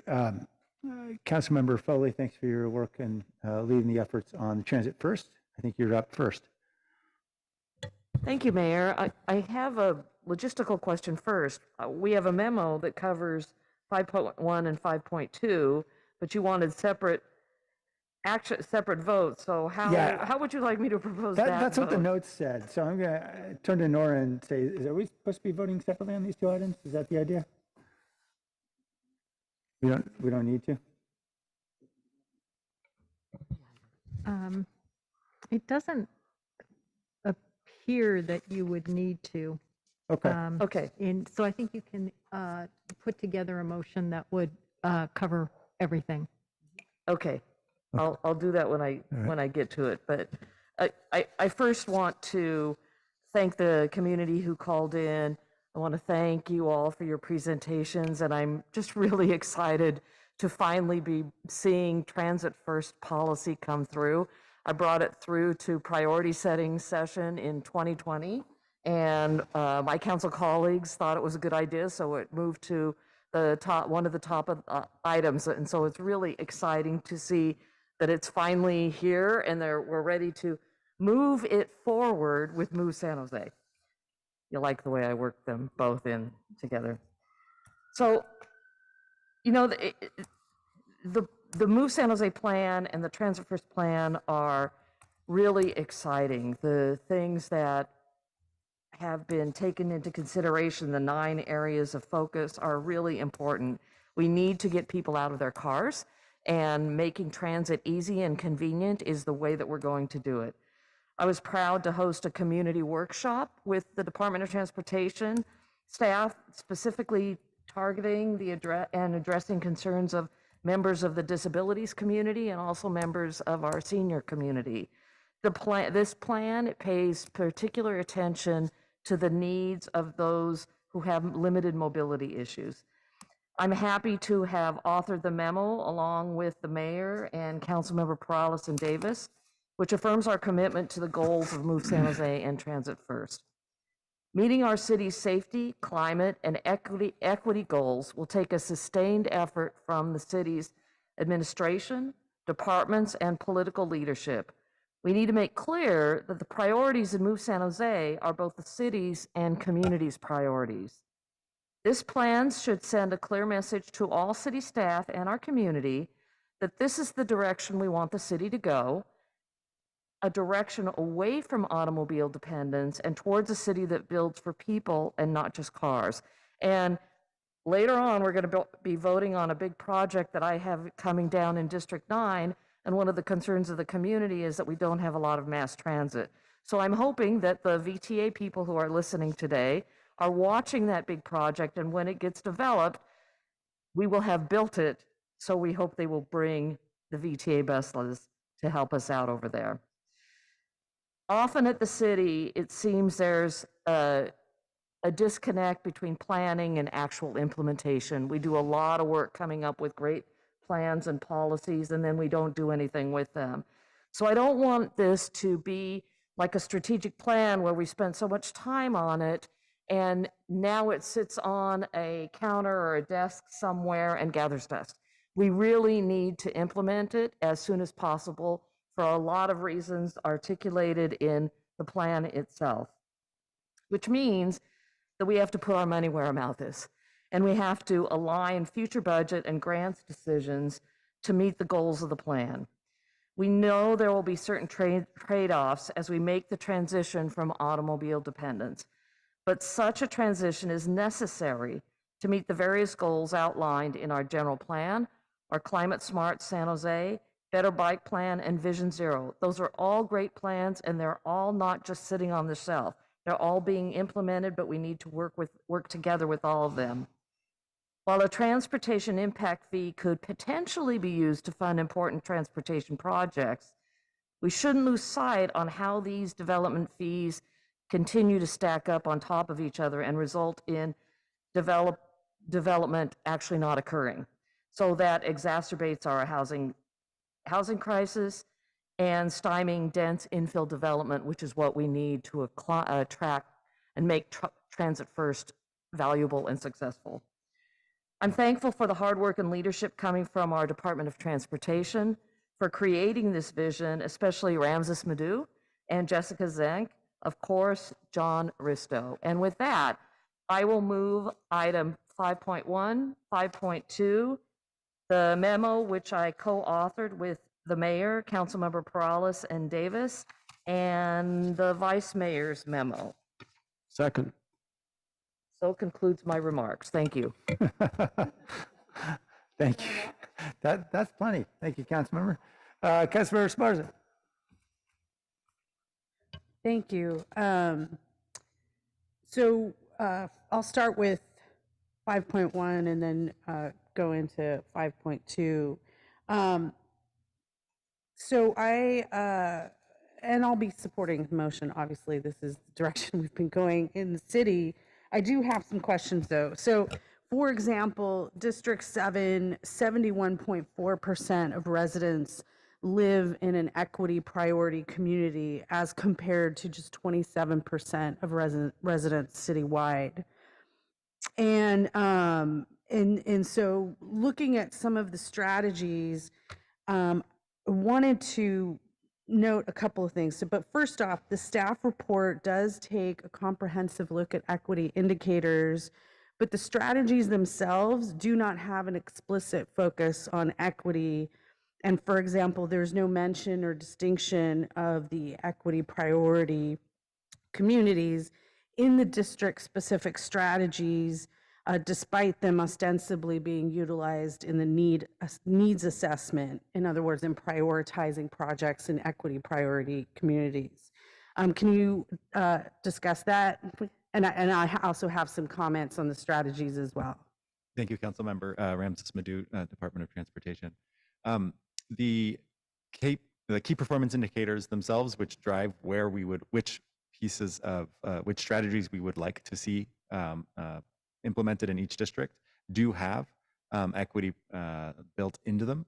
So there are certain parts of the KPIs that are specifically measuring things like are folks in the equity priority communities have worse or better access than other folks in the district or in the city, as well as specific measurements around the amount of folks' income that's being consumed by housing and transportation. And those are helping us decide which strategies should be highlighted in each district. At the same time, these are recommendations that we will then work with the community to refine into final implementation as we get there. And equity is not only a measurement, but a process, right? And so we need to, it's not done. It's still a lot of work to be done as we kind of refine it and get those final pieces together. Thank you. And I did, so I saw, for example, that one of the things that we want is we want more people in low-income communities to be able to buy electric vehicles. Great. But it's not until delving down into the KPI that it measures the number of public electric vehicle charging stations in a census tract, so that we connect those more explicitly, so that when we come together on any given Tuesday and make decisions, we've had conversations in the past about some state grants that we've gotten, for example, about how we can provide incentives, how we can partner with landlords, for example, particularly very large apartment buildings and ARO units, where we can provide incentives to install those charging stations, because it's not enough to sell those, but also as part of equity, we want to look in a census tract, but we also need to acknowledge that some of those census tracts are extremely overcrowded. And so just kind of as we, in other words, that we more explicitly connect them, because in fact, I think Roadshow has done, in the Mercury News, has done a really interesting little series on electric vehicles. And I know it wasn't in low-income communities, but there was very healthy discussion in terms of how do you charge, right? Where do you charge? And so anyway, I think more explicitly connecting those is helpful. And I do want to actually call out like what was included, which is the identified public-private partnership opportunities. I think that's really important.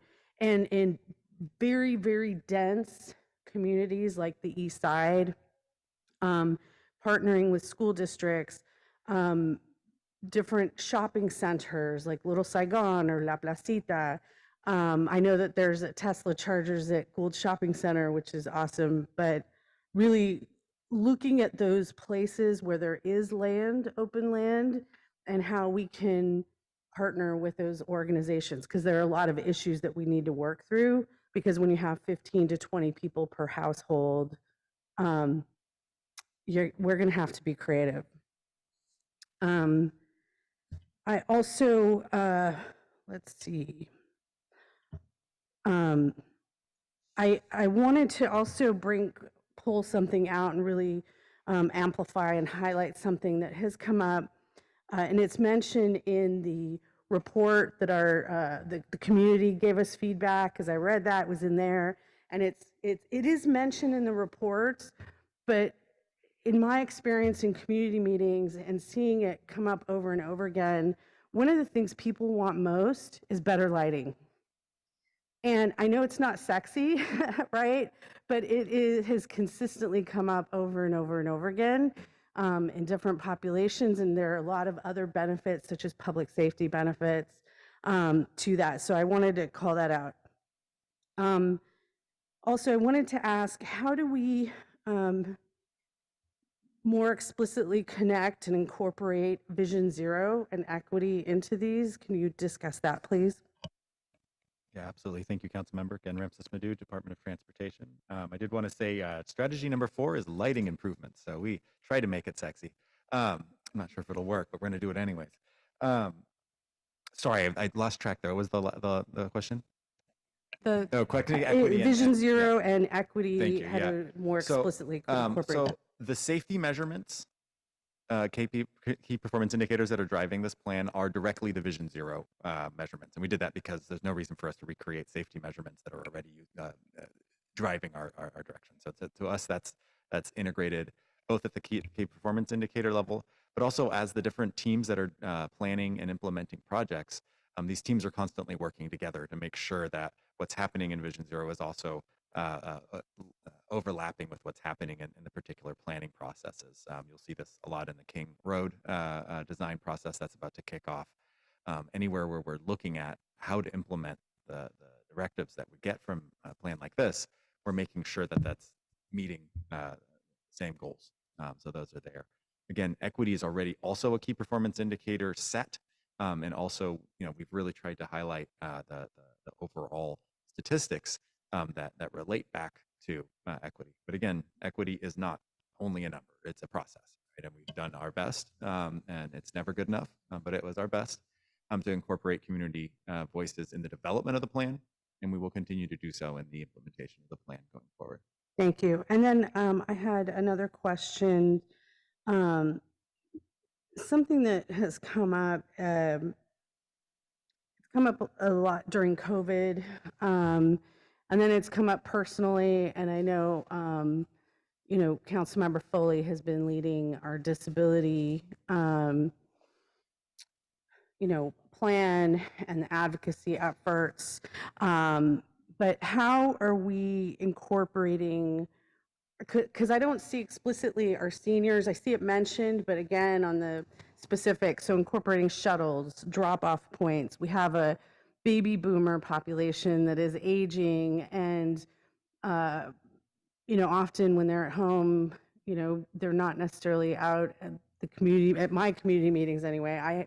My population age is a little bit lower in general, but how are we incorporating the needs of seniors and those that need to move them from point A to point B? Thank you, Councilmember. I'll say a couple things, and then I'll say that we need to do more. One, we have specifically worked with in Foley's office to do workshops with the community to bring in their concerns, right? And a lot of those concerns were focused on design project elements, right? How do we make sure that it's easy to walk through it, it's level, it's supporting their needs, right? But then there are some project elements, particularly microtransit, which is a little bit like public-private partnership. What do you call it? Yeah, transit services that can get folks around from point to point, right? Which is really the service needed versus needing to walk longer distances to get into there. So that's a particular one that we feel is focused on the needs of seniors. You know, Kate, or anybody wants to add to that? Yeah, just made a little note in my ear here, which I would love to have an opportunity to mention to your point. It's part of the developing Move San Jose. We did a series of a dozen or so ride-alongs. So a whole day spending, literally riding along with a diverse group of San Jose residents, including some disabled residents, and really trying to understand what were their specific, needs and requirements out of the transportation system. So all of that really informed, how we prioritize the strategies. I would only add, I'm sorry, this is Jessica, just that I think the personas work was really interesting, and we need to carry it forward into project design, right? That it's that experience of how people are using the system that will help us make our projects, programs, and policies better, right? Microtransit could work great for seniors unless it's implemented in a way that feels foreign and uncomfortable, right? So it's the devil's going to be in the details. Appreciate the question. That's an excellent point, and kind of what I was getting at. I've spent a lot of time in the past couple of months at hospitals and senior facilities, and have seen how they're designed actually heavily for drop-offs and for drop-offs, because not everything is a formal shuttle program. But I know in my own family, some of the seniors, the world has gotten smaller and smaller, and driving in a place like downtown that's full of bollards and all that, it's too much. And I think just again, as we continue to be mindful of that and what that looks like in design, but it is a big issue. And as we venture to make our city more pedestrian friendly, we also at the same time need to make sure that it continues to be accessible for our seniors and our disabled community. Thank you. And then I had a question about, the elephant in the room, which is prioritizing public transit on our streets is only successful if public transit is improved. So what is our strategy as a city for doing that, especially as we look at specific corridors as transit first policy and move forward into the design phase? We're not VTA, but we do have several seats on VTA. And how are we using these foundational documents to move ahead on that? Great question. Thank you. Again, Ramses Madhu, DOT. So particularly the transit first policy, but both of these policies are going to be the city's statement and also the set of actions that we need to start taking to be our part of that equation. There's a significant portion of transit success that is in our hands. Lights, signals, road space, all that kind of stuff. That's where these transit vehicles operate. And if we can recover that 30% speed loss that we've seen on routes over the last 30 years, we're saving money for VTA. We're creating a faster, more reliable system, which is what folks are asking for. That gives VTA then more people to work with, more revenue to work with, hopefully, and that feedback, that demand feedback loop that they need. Right? They need more people writing the system to make more of the system grow. They don't have a magic button to kind of create more transit. Otherwise, trust me, they would. Everyone who works there wants to see transit grow. So I think I can only speak from our side, which is we have a lot to do inside the transit space to improve it. And this is these policies are our statement and our set of tools to do so. Now, I will say part of our strategies here are a lot of advocacy as well, right? So we are spending a lot of time advocating for funding and project success in every other different way that we can at regional, state, and federal levels. Spend a lot of time lobbying for those kinds of things. And lastly, I'll say we're also actually supporting transit growth itself. I'm the project principal for hopefully a project that's going to connect the airport to downtown San Jose.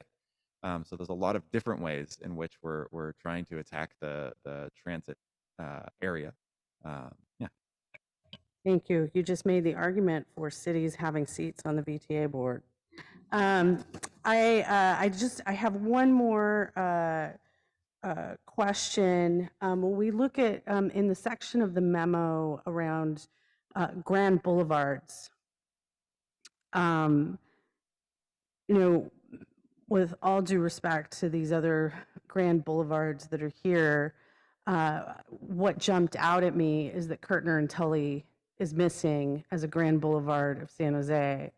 It is a major artery. It connects residential, commercial, industrial. It goes across, what is that, 4 districts, right? 9, 6, 7, and 8. It connects residents to highways and expressways. And so why is that not on this list? And so I wanted to hear from you on that before I commented. Thanks, Councilmember. Again, Ramses Madu, DOT. So yeah, Tully, for example, is a main street and a city connector street. That's defined in the general plan back when the general plan was adopted. The exact decision-making around a very limited set of grand boulevards that were adopted at that point really had to do with, are these streets that create identity for the area, for the different districts that they're within, and do a lot of connecting between different neighborhoods. And I can send you the language from the general plan that does that. That being said, we are happy to change it. That's not this plan and the transit first policy. We at some point thought we might come forward with a whole new kind of general transportation diagram, but we figured let's do that as we're doing this, right? The way that transit first is going to be implemented is every project that looks at a place is going to use that rubric that's been given in the policy to make better decisions about how transit's going to work. Now, next time we go look at Tully, or if we get explicit direction to go look at Tully, then we can go do that and we can talk about changing the designation. I'll also add that under the transit first policy, it's not only grand boulevards that are going to get this treatment. It's also those streets where we're seeing significant transit activity, where giving it special treatment could improve the service, right? So there will be recommended areas like that as well. Thank you. And so with that, I'd like to make a friendly amendment to the motion to include Kirtner Tully as for review as a grand boulevard. May I offer just a process clarification? That would be an amendment to the general plan. So if that's the direction, we would take that back and work with the planning department about how to carry that recommendation forward. Yes, that's the motion. I'm fine with that. Thank you. Councilmember Mahan? Thank you. And as the seconder, also fine with that. Thank you for the presentation and the briefing last week. I want to pick up on a question or two ago from my colleague on VTA here. We have a really ambitious goal called out at the top here, slide 4, I think it is, where we're saying we want to be at 60% of trips taken by bike, walk, transit, and shared rides by 2040. And I don't know exactly how we envision those breaking down, but it just seems to me that this plan could more explicitly call out what we think we need from VTA to get there.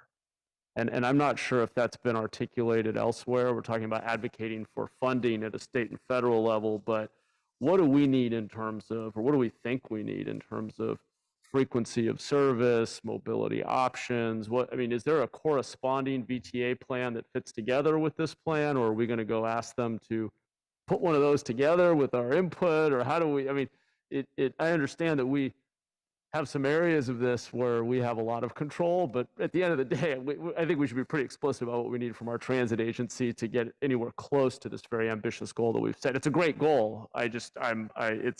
I think we have to be realistic about what it's going to take to get there, and I think the role of VTA is central.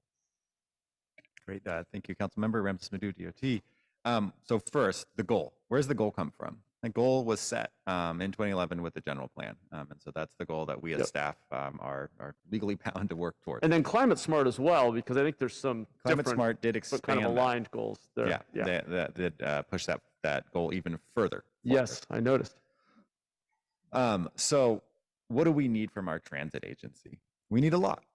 We need a great deal, and they know that. We have models that we used to decide where some of the KPIs need to land to get there. So for example, particularly the drive less, which is basically a mode split model, that's spread across the city in such a way that it says, hey, in District 3, where all the transit investment is happening, you guys need to also really change significantly in terms of your drive alone percentage, right? And so what we've done is, that's our side of the coin, of course, right? What do we need to change to get there, and how much do we need it? Behind that, we then have numbers that say, well, that means we need X, Y, and Z percentage by bike, by transit, and pedestrianization, right? So we do have estimates of that. And we do communicate that with VTA when, for example, they have currently on hold, but they have a high capacity transit study. And we did pass all that information to them saying, hey, this is the kind of network we need to meet our goals.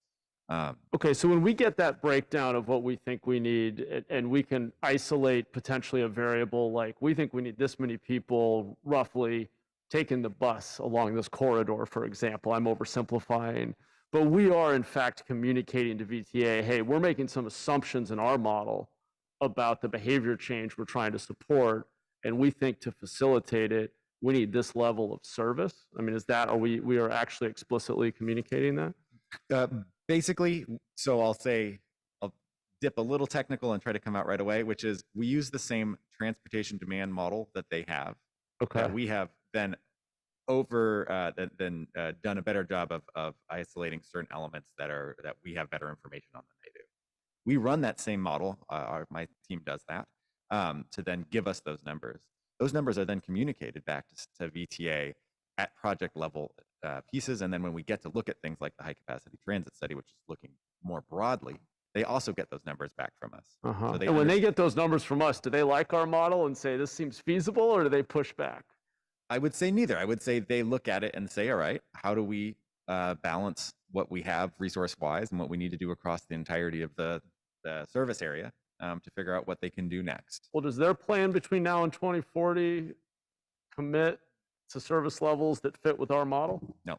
Okay, now we're getting somewhere. So what do we need? And I'm not one of our members on the board, but I'm just curious, are our board members from the council here equipped with what they are trying to push for to get us to those service levels in those key corridors?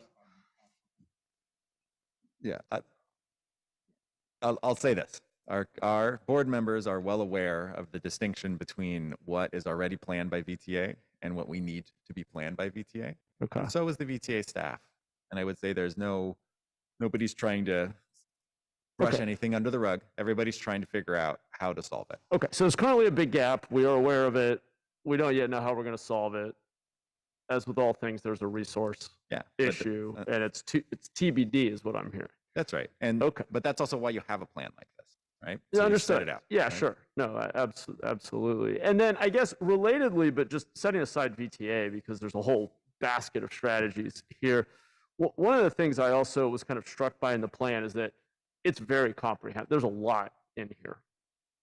And I think we know from experience with behavior change that typically there's some kind of Pareto principle where 80% of the outcomes are driven by 20% of the solutions. Do we hypothesize at this point, maybe based on the experience of other cities that are maybe farther along than we are, if they're are those that have made real progress in the last decade or two?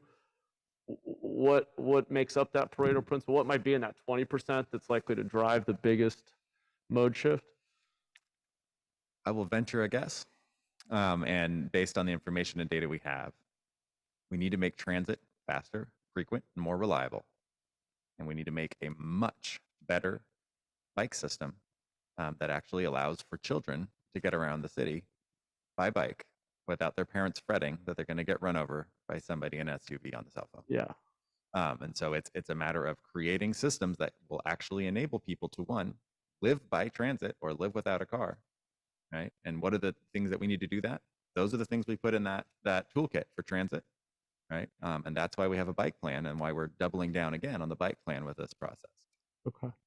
I appreciate it. I think just given that we don't obviously have the time or money, we just talked about resource constraints to boil the ocean, it would be helpful to see from explicitly identified from the research, what do we think are going to be the biggest drivers of the, because we put the behavior change goal that's extremely ambitious up top, and it would be helpful to just know. I mean, I think everything in the plan is great. I think it's all important, but which of these do we think are going to actually produce the biggest behavior change would be helpful to understand more explicitly. Okay, and then just one final question on just in terms of process. So we have metrics. I really appreciate that you explicitly called out metrics, or at least draft metrics. I think that's really important for us to see as early in the process as possible. Assuming we adopt this today, when do you start putting actual numbers to those targets? So if I understand your question correctly, the decision support system kind of does that immediately, right? Is that there's the KPIs. Those KPIs are fed by big data sources, and we're right now going to RFP to get the data sources to be in continuous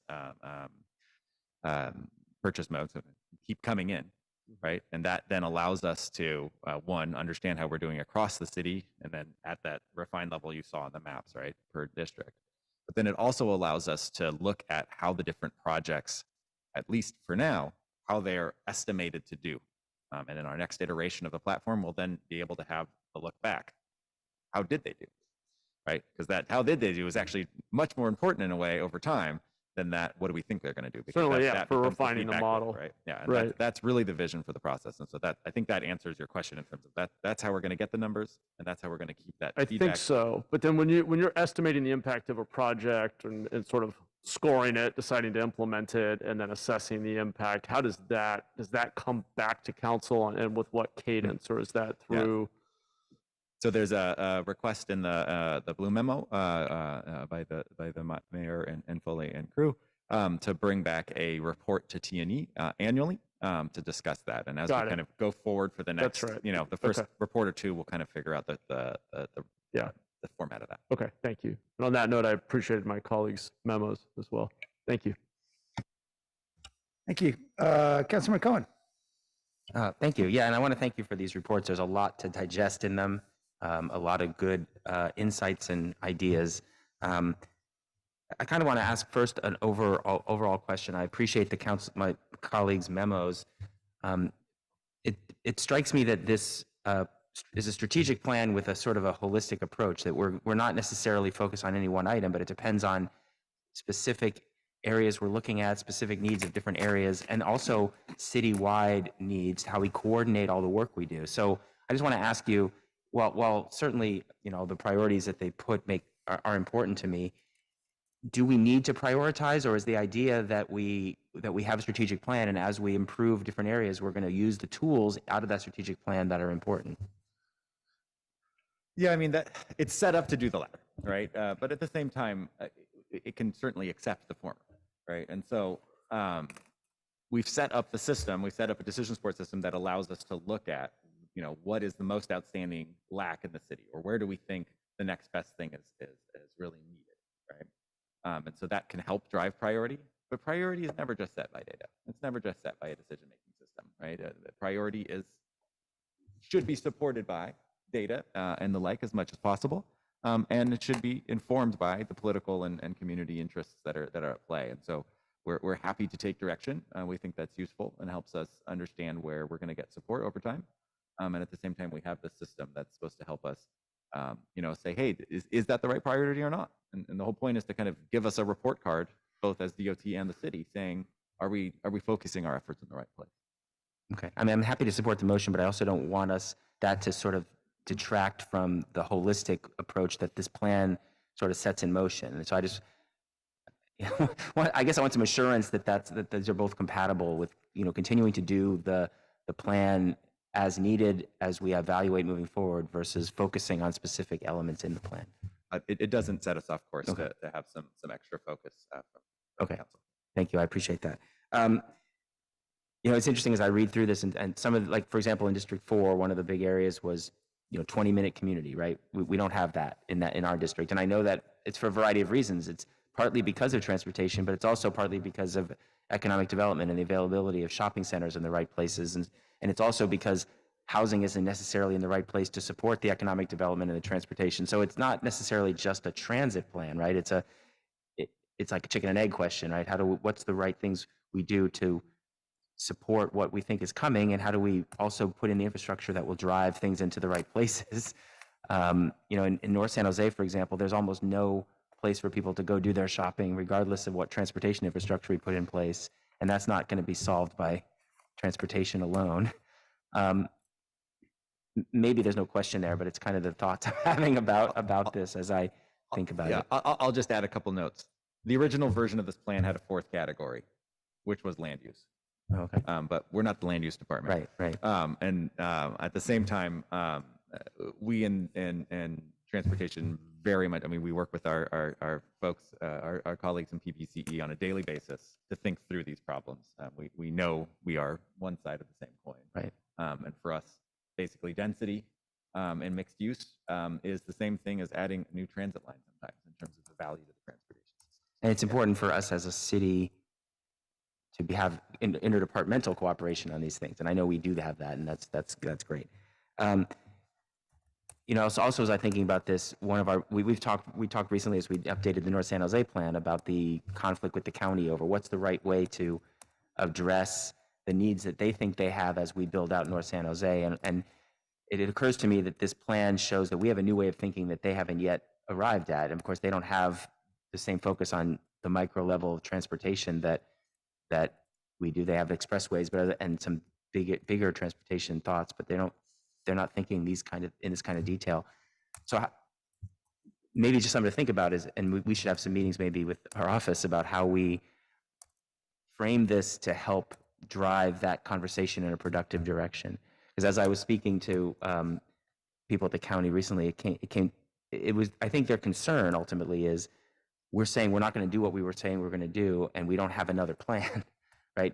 It's how do we make sure they understand there is a plan, but it's different than what you're comfortable and used to, and we're committed to that plan. But they need to understand that they shouldn't just be thinking about road improvements as the only tool in the toolbox.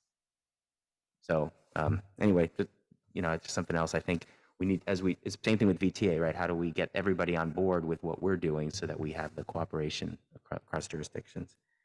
And then I guess the other question I have is about, the difference between the macro work, which is, either by district or by citywide, versus the micro, where we find specific needs at intersections or where we have safety issues. I think this plan can drive both, but what are your thoughts about how we address specific locations while we're also thinking about the overall improvements? Yeah, so this plan is intended to give the micro plans, let's call them, or area plans, which we're about to kick one off in North San Jose. We just got the grants for that, right? It's supposed to give overall direction, saying, hey, these are the already identified lackings or areas of need and areas of success that we might be able to build on, right? So this doesn't give us the micro level, this intersection. That's not what this plan is. It's a strategic plan, right? But when we go start those smaller area plans, we now already have a decent amount of work that kind of already gives prioritization based on both a council district level and a citywide level perspective, and gives us well thought out directions to start off with, which is a very great thing, and it puts it in that continuous cycle then afterwards of saying, hey, does this fit within the larger plan? But yeah, we're still going to have to do area plans to really get in there and say, hey, this intersection needs this particular treatment. And sometimes that's done through area plans, sometimes that's done through development review, sometimes it's done through corridor analysis. Yeah, okay. I mean, 'cause I'm thinking, for example, if there's an intersection where we know we're having some risk, where people feel unsafe crossing the street, for example, and we then say to your department, can you analyze this intersection? These tools look like they're the right tools. Then we say, well, which of these different types of treatments would help us with that? Is that? That's correct, yeah. Okay, thank you so much. Thank you. Again, thanks to each of you, Ramses, Jessica, John, Kate, thank you for your all your work and your support, and thanks also for your service to our state back in the Governor Brown days. I know this is an enormous amount of work that was done. I don't doubt that the work that's been done is going to help us make better decisions going forward, because a lot of data was collected around how we prioritize around equity and mobility and all the very important objectives that we have. And I think that is a really good thing that's come out of this plan. So I want to make sure I don't overlook that in any way. I guess my concern is, as I think about this, there are 26 strategies in this plan. And I guess, you know, if someone asked me, how many priorities did you have? And I said 26, they'd say you don't have any priorities. And I know it's difficult to boil them all down to the top 2 or 3 when you got a city the size of ours, with the complexity of ours and diversity of ours. It's really hard. But it really goes back to, I think, Councilmember Mahan's question about the 2080 Pareto principle. Like, there's certainly a lot of things we can do. And I appreciate your answer, Ramses. It was a good one, which is, hey, let's make buses move faster and let's make bike lanes much safer. But that itself incorporates, I don't know, about 500 different projects, right? And if our strategy is we're going to let 1,000 flowers bloom, that's probably not the thing that's going to make the dramatic difference in my mode share. And I guess, so the question I have is, I'll make the question and I'll give an example. The question is, were there really big moves that we thought about that we didn't put in the plan, but that we thought, you know, if we did this really big move, that might really move the needle? Let me just throw out one crazy idea, since I was talking to Vice Mayor Jones about it just a second ago. Look, the county expressways are a mess every rush hour. We all agree, yeah, we could build more lanes, they'd still be a mess. Nobody moves faster than 30 miles an hour anyway. Why don't we just cut a deal with the county and say, we're going to chop down 2 lanes of every county expressway and turn it into a trail with dirt and grass, and let people run and bike and walk, and let everybody else go 30 miles an hour, because that's all they're going to go anyway. I mean, if we really want to move mode share, why aren't we thinking bigger? One, I would say we are thinking bigger, where we came out with, you know, whole new transit lines that we're trying to build. Like that. Yeah, but we don't really control that. Yeah, we do. We're pitching the airport connector. We control the future of the Stevens Creek line because we're the ones who are actually going to get funding and getting it into Plan Bay area. We play a huge role in getting these things to be successful. So I think that's one piece, but that's not really what you're asking. But bluntly, that was proposed 20 years ago. And then, you know, I put it in a budget message again 8 years ago. I mean, this is something we've been working on a while ago, right? This isn't the... And now we're moving it forward, right? Yeah, I hope so. Yeah. Yeah, we hope so too. This plan isn't designed to be the one that highlights the particular project that's going to be the game changer. What it does is it helps us understand when we're making those choices as to what's next, what we really need to consider. What does that mean? That sounds like gobbledygook maybe to you, but it is really important for us when we say, all right, hey, right now, as you know, there's a flood of grants going into multimodalism from the federal and state level. What we do when we get into that situation is we get a large amount of ideas to go into them. Now, how do you prioritize those outside of, you know, folks kind of thinking they're great? Well, this is what this plan does to us. It helps us really say, hey, look, from a citywide perspective or a district perspective, based on what is allowed under this or that grant, we now can really say, hey, these are the ones that stand out and meet the most goals or meet the particular goals that we're really being asked to focus on right now. There's the difference between this plan and what you're asking for You're asking for a set of projects like a downtown transportation plan will have, or West San Jose plan that's kind Or of. even it's just ideas, right? It doesn't have to be Right. specific projects. Just, Yeah. you know, what do we do that would be dramatically different? Because we are a chronically Yeah. suburban city Right. that desperately needs a major catalyst to shift. Yeah, and I think, if the data and the modeling, the very robust data and modeling that was done for this plan, it searched, it scoured for best practices Right. throughout not just the country, but the world. And it tried to find those. And if we had those, 3 things that made an 80% difference, that would be the absolute headline as Right. well. And so I think I'm not a fan of bad news. And, the 180 square mile, million people city doesn't have a small set of things that work to dramatically change it. It does in specific areas.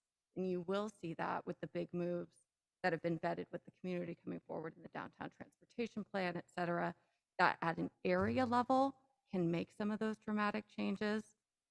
At 180 square mile, million city, when we modeled it and looked at it, the silver bullets did not emerge. And I Right. say that with a lot of sadness Right. that they didn't. But I think that is the reality of the city that built out over time in the way that ours has, and how we would retrofit it. I get it. No easy answers. Wish there were. So let me go to another point that I think's been touched on in different ways. Councilmember Foley noted that, we don't want a plan just sits on the shelf that gathers dust, and Councilmember Spars and I think Councilmember Mann all touched on this issue around. Let me just try to draw it to a point as far as at least the way my perspective on it. Of these 26 strategies, 7 of them involve transit. Now, I agree with you absolutely, Ramses, that there are things that we can do as a city that can improve transit experience and hopefully boost ridership and hopefully make transit move faster. But overwhelmingly, I think we'd recognize that the $300 million bus budget ain't ours. We do have 5 seats on the board. I would love to see our city more engaged. And I know we've had this conversation, Jessica, that we would be more engaged in decision-making at the board level and as a city, and really pushing together in different ways, as well as on MTC. I think that would be a great thing. But for the most part, what I see is that we are hiring trusted community partners to go out there, ask people a lot of questions about their transit experience. Unsurprisingly, our residents are saying, we want transit that's faster, that's more convenient, with more routes and safer. And we actually can't really deliver for the most part on those things. We can help a little around the edges. We can do things to improve the environment. So the question, and I know that you guys are mindful of the fact that governments can be involved in one of 2 kinds of outreach, right?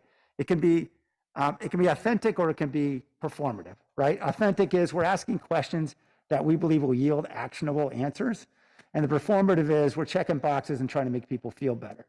And obviously, I know, in terms of intention, we all want to be authentic. My concern is that we're creating a plan with 7 priorities in it based on feedback that is creating expectations that we really can't deliver on. And by that, I mean, if the headliner is more transit service, we've got a VTA right now that's operating at 79% of their light rail service pre-pandemic, 91% of their pre-pandemic bus service, and they're operating at an operating loss annually. And the only reason why they're able to do that is they got some extra federal money they're burning through, and eventually that's going to get to 0. And they, like every other transit agency in the Bay Area, is facing a huge day of reckoning fiscally.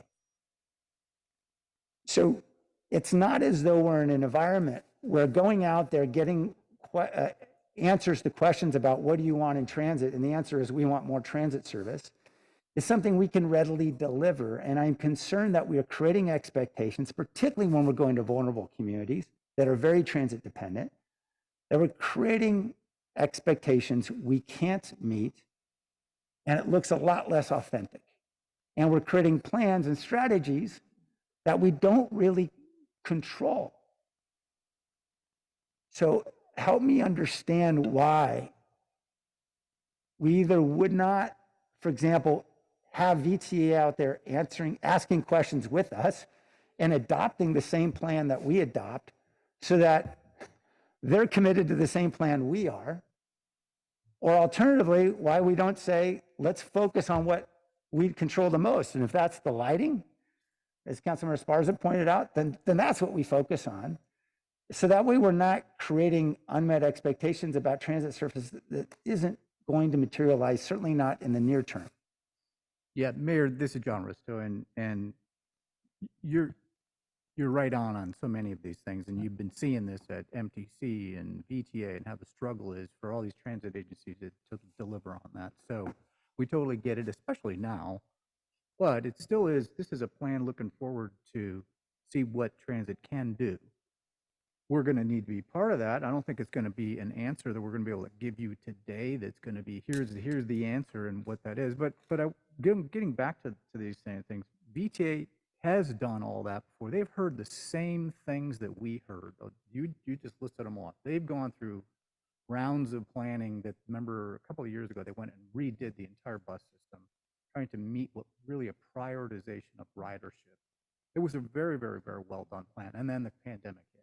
Yeah. Blew it out of the water. Right. Yeah. So they've heard and they've been with us all the way along here. So it's not something that we're going to be able to solve that transit answer immediately.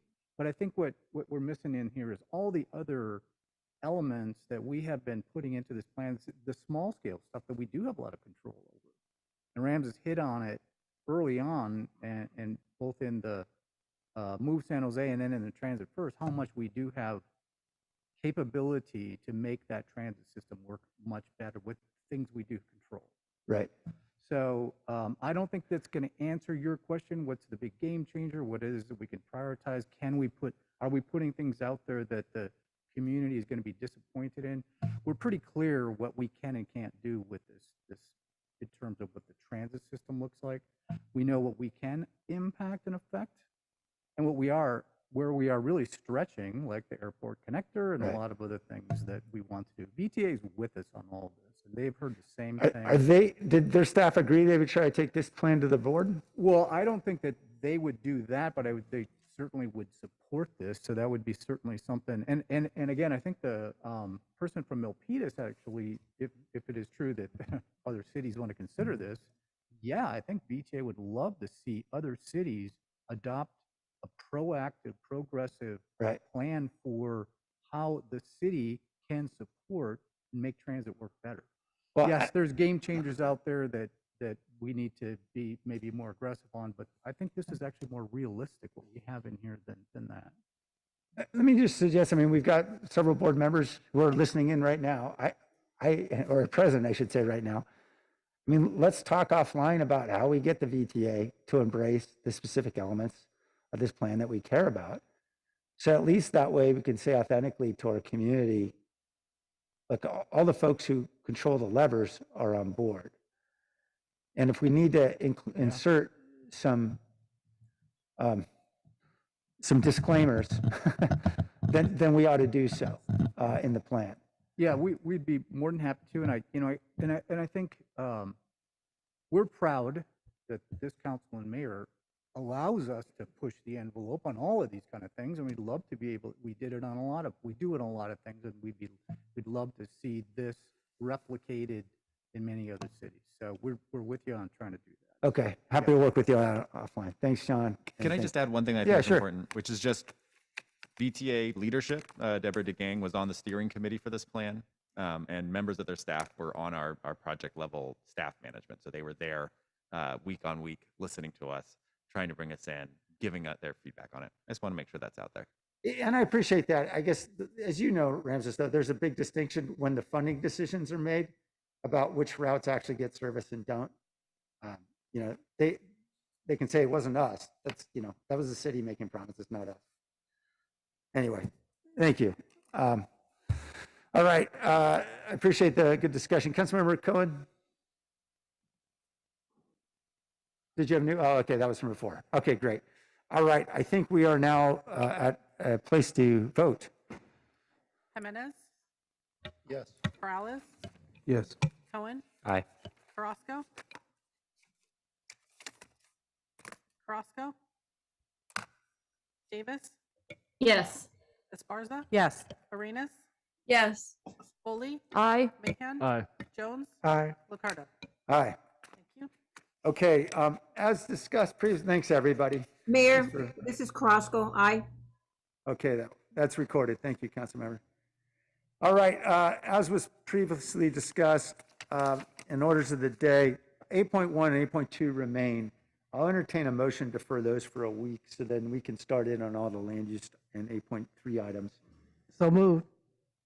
Second. Okay, so that's to move 8.1 and 8.2 to next week. Is that right, Vice Mayor? That's correct. All right. Let's vote on that. Jimenez, Yes. Morales, Yes. Cohen, Aye.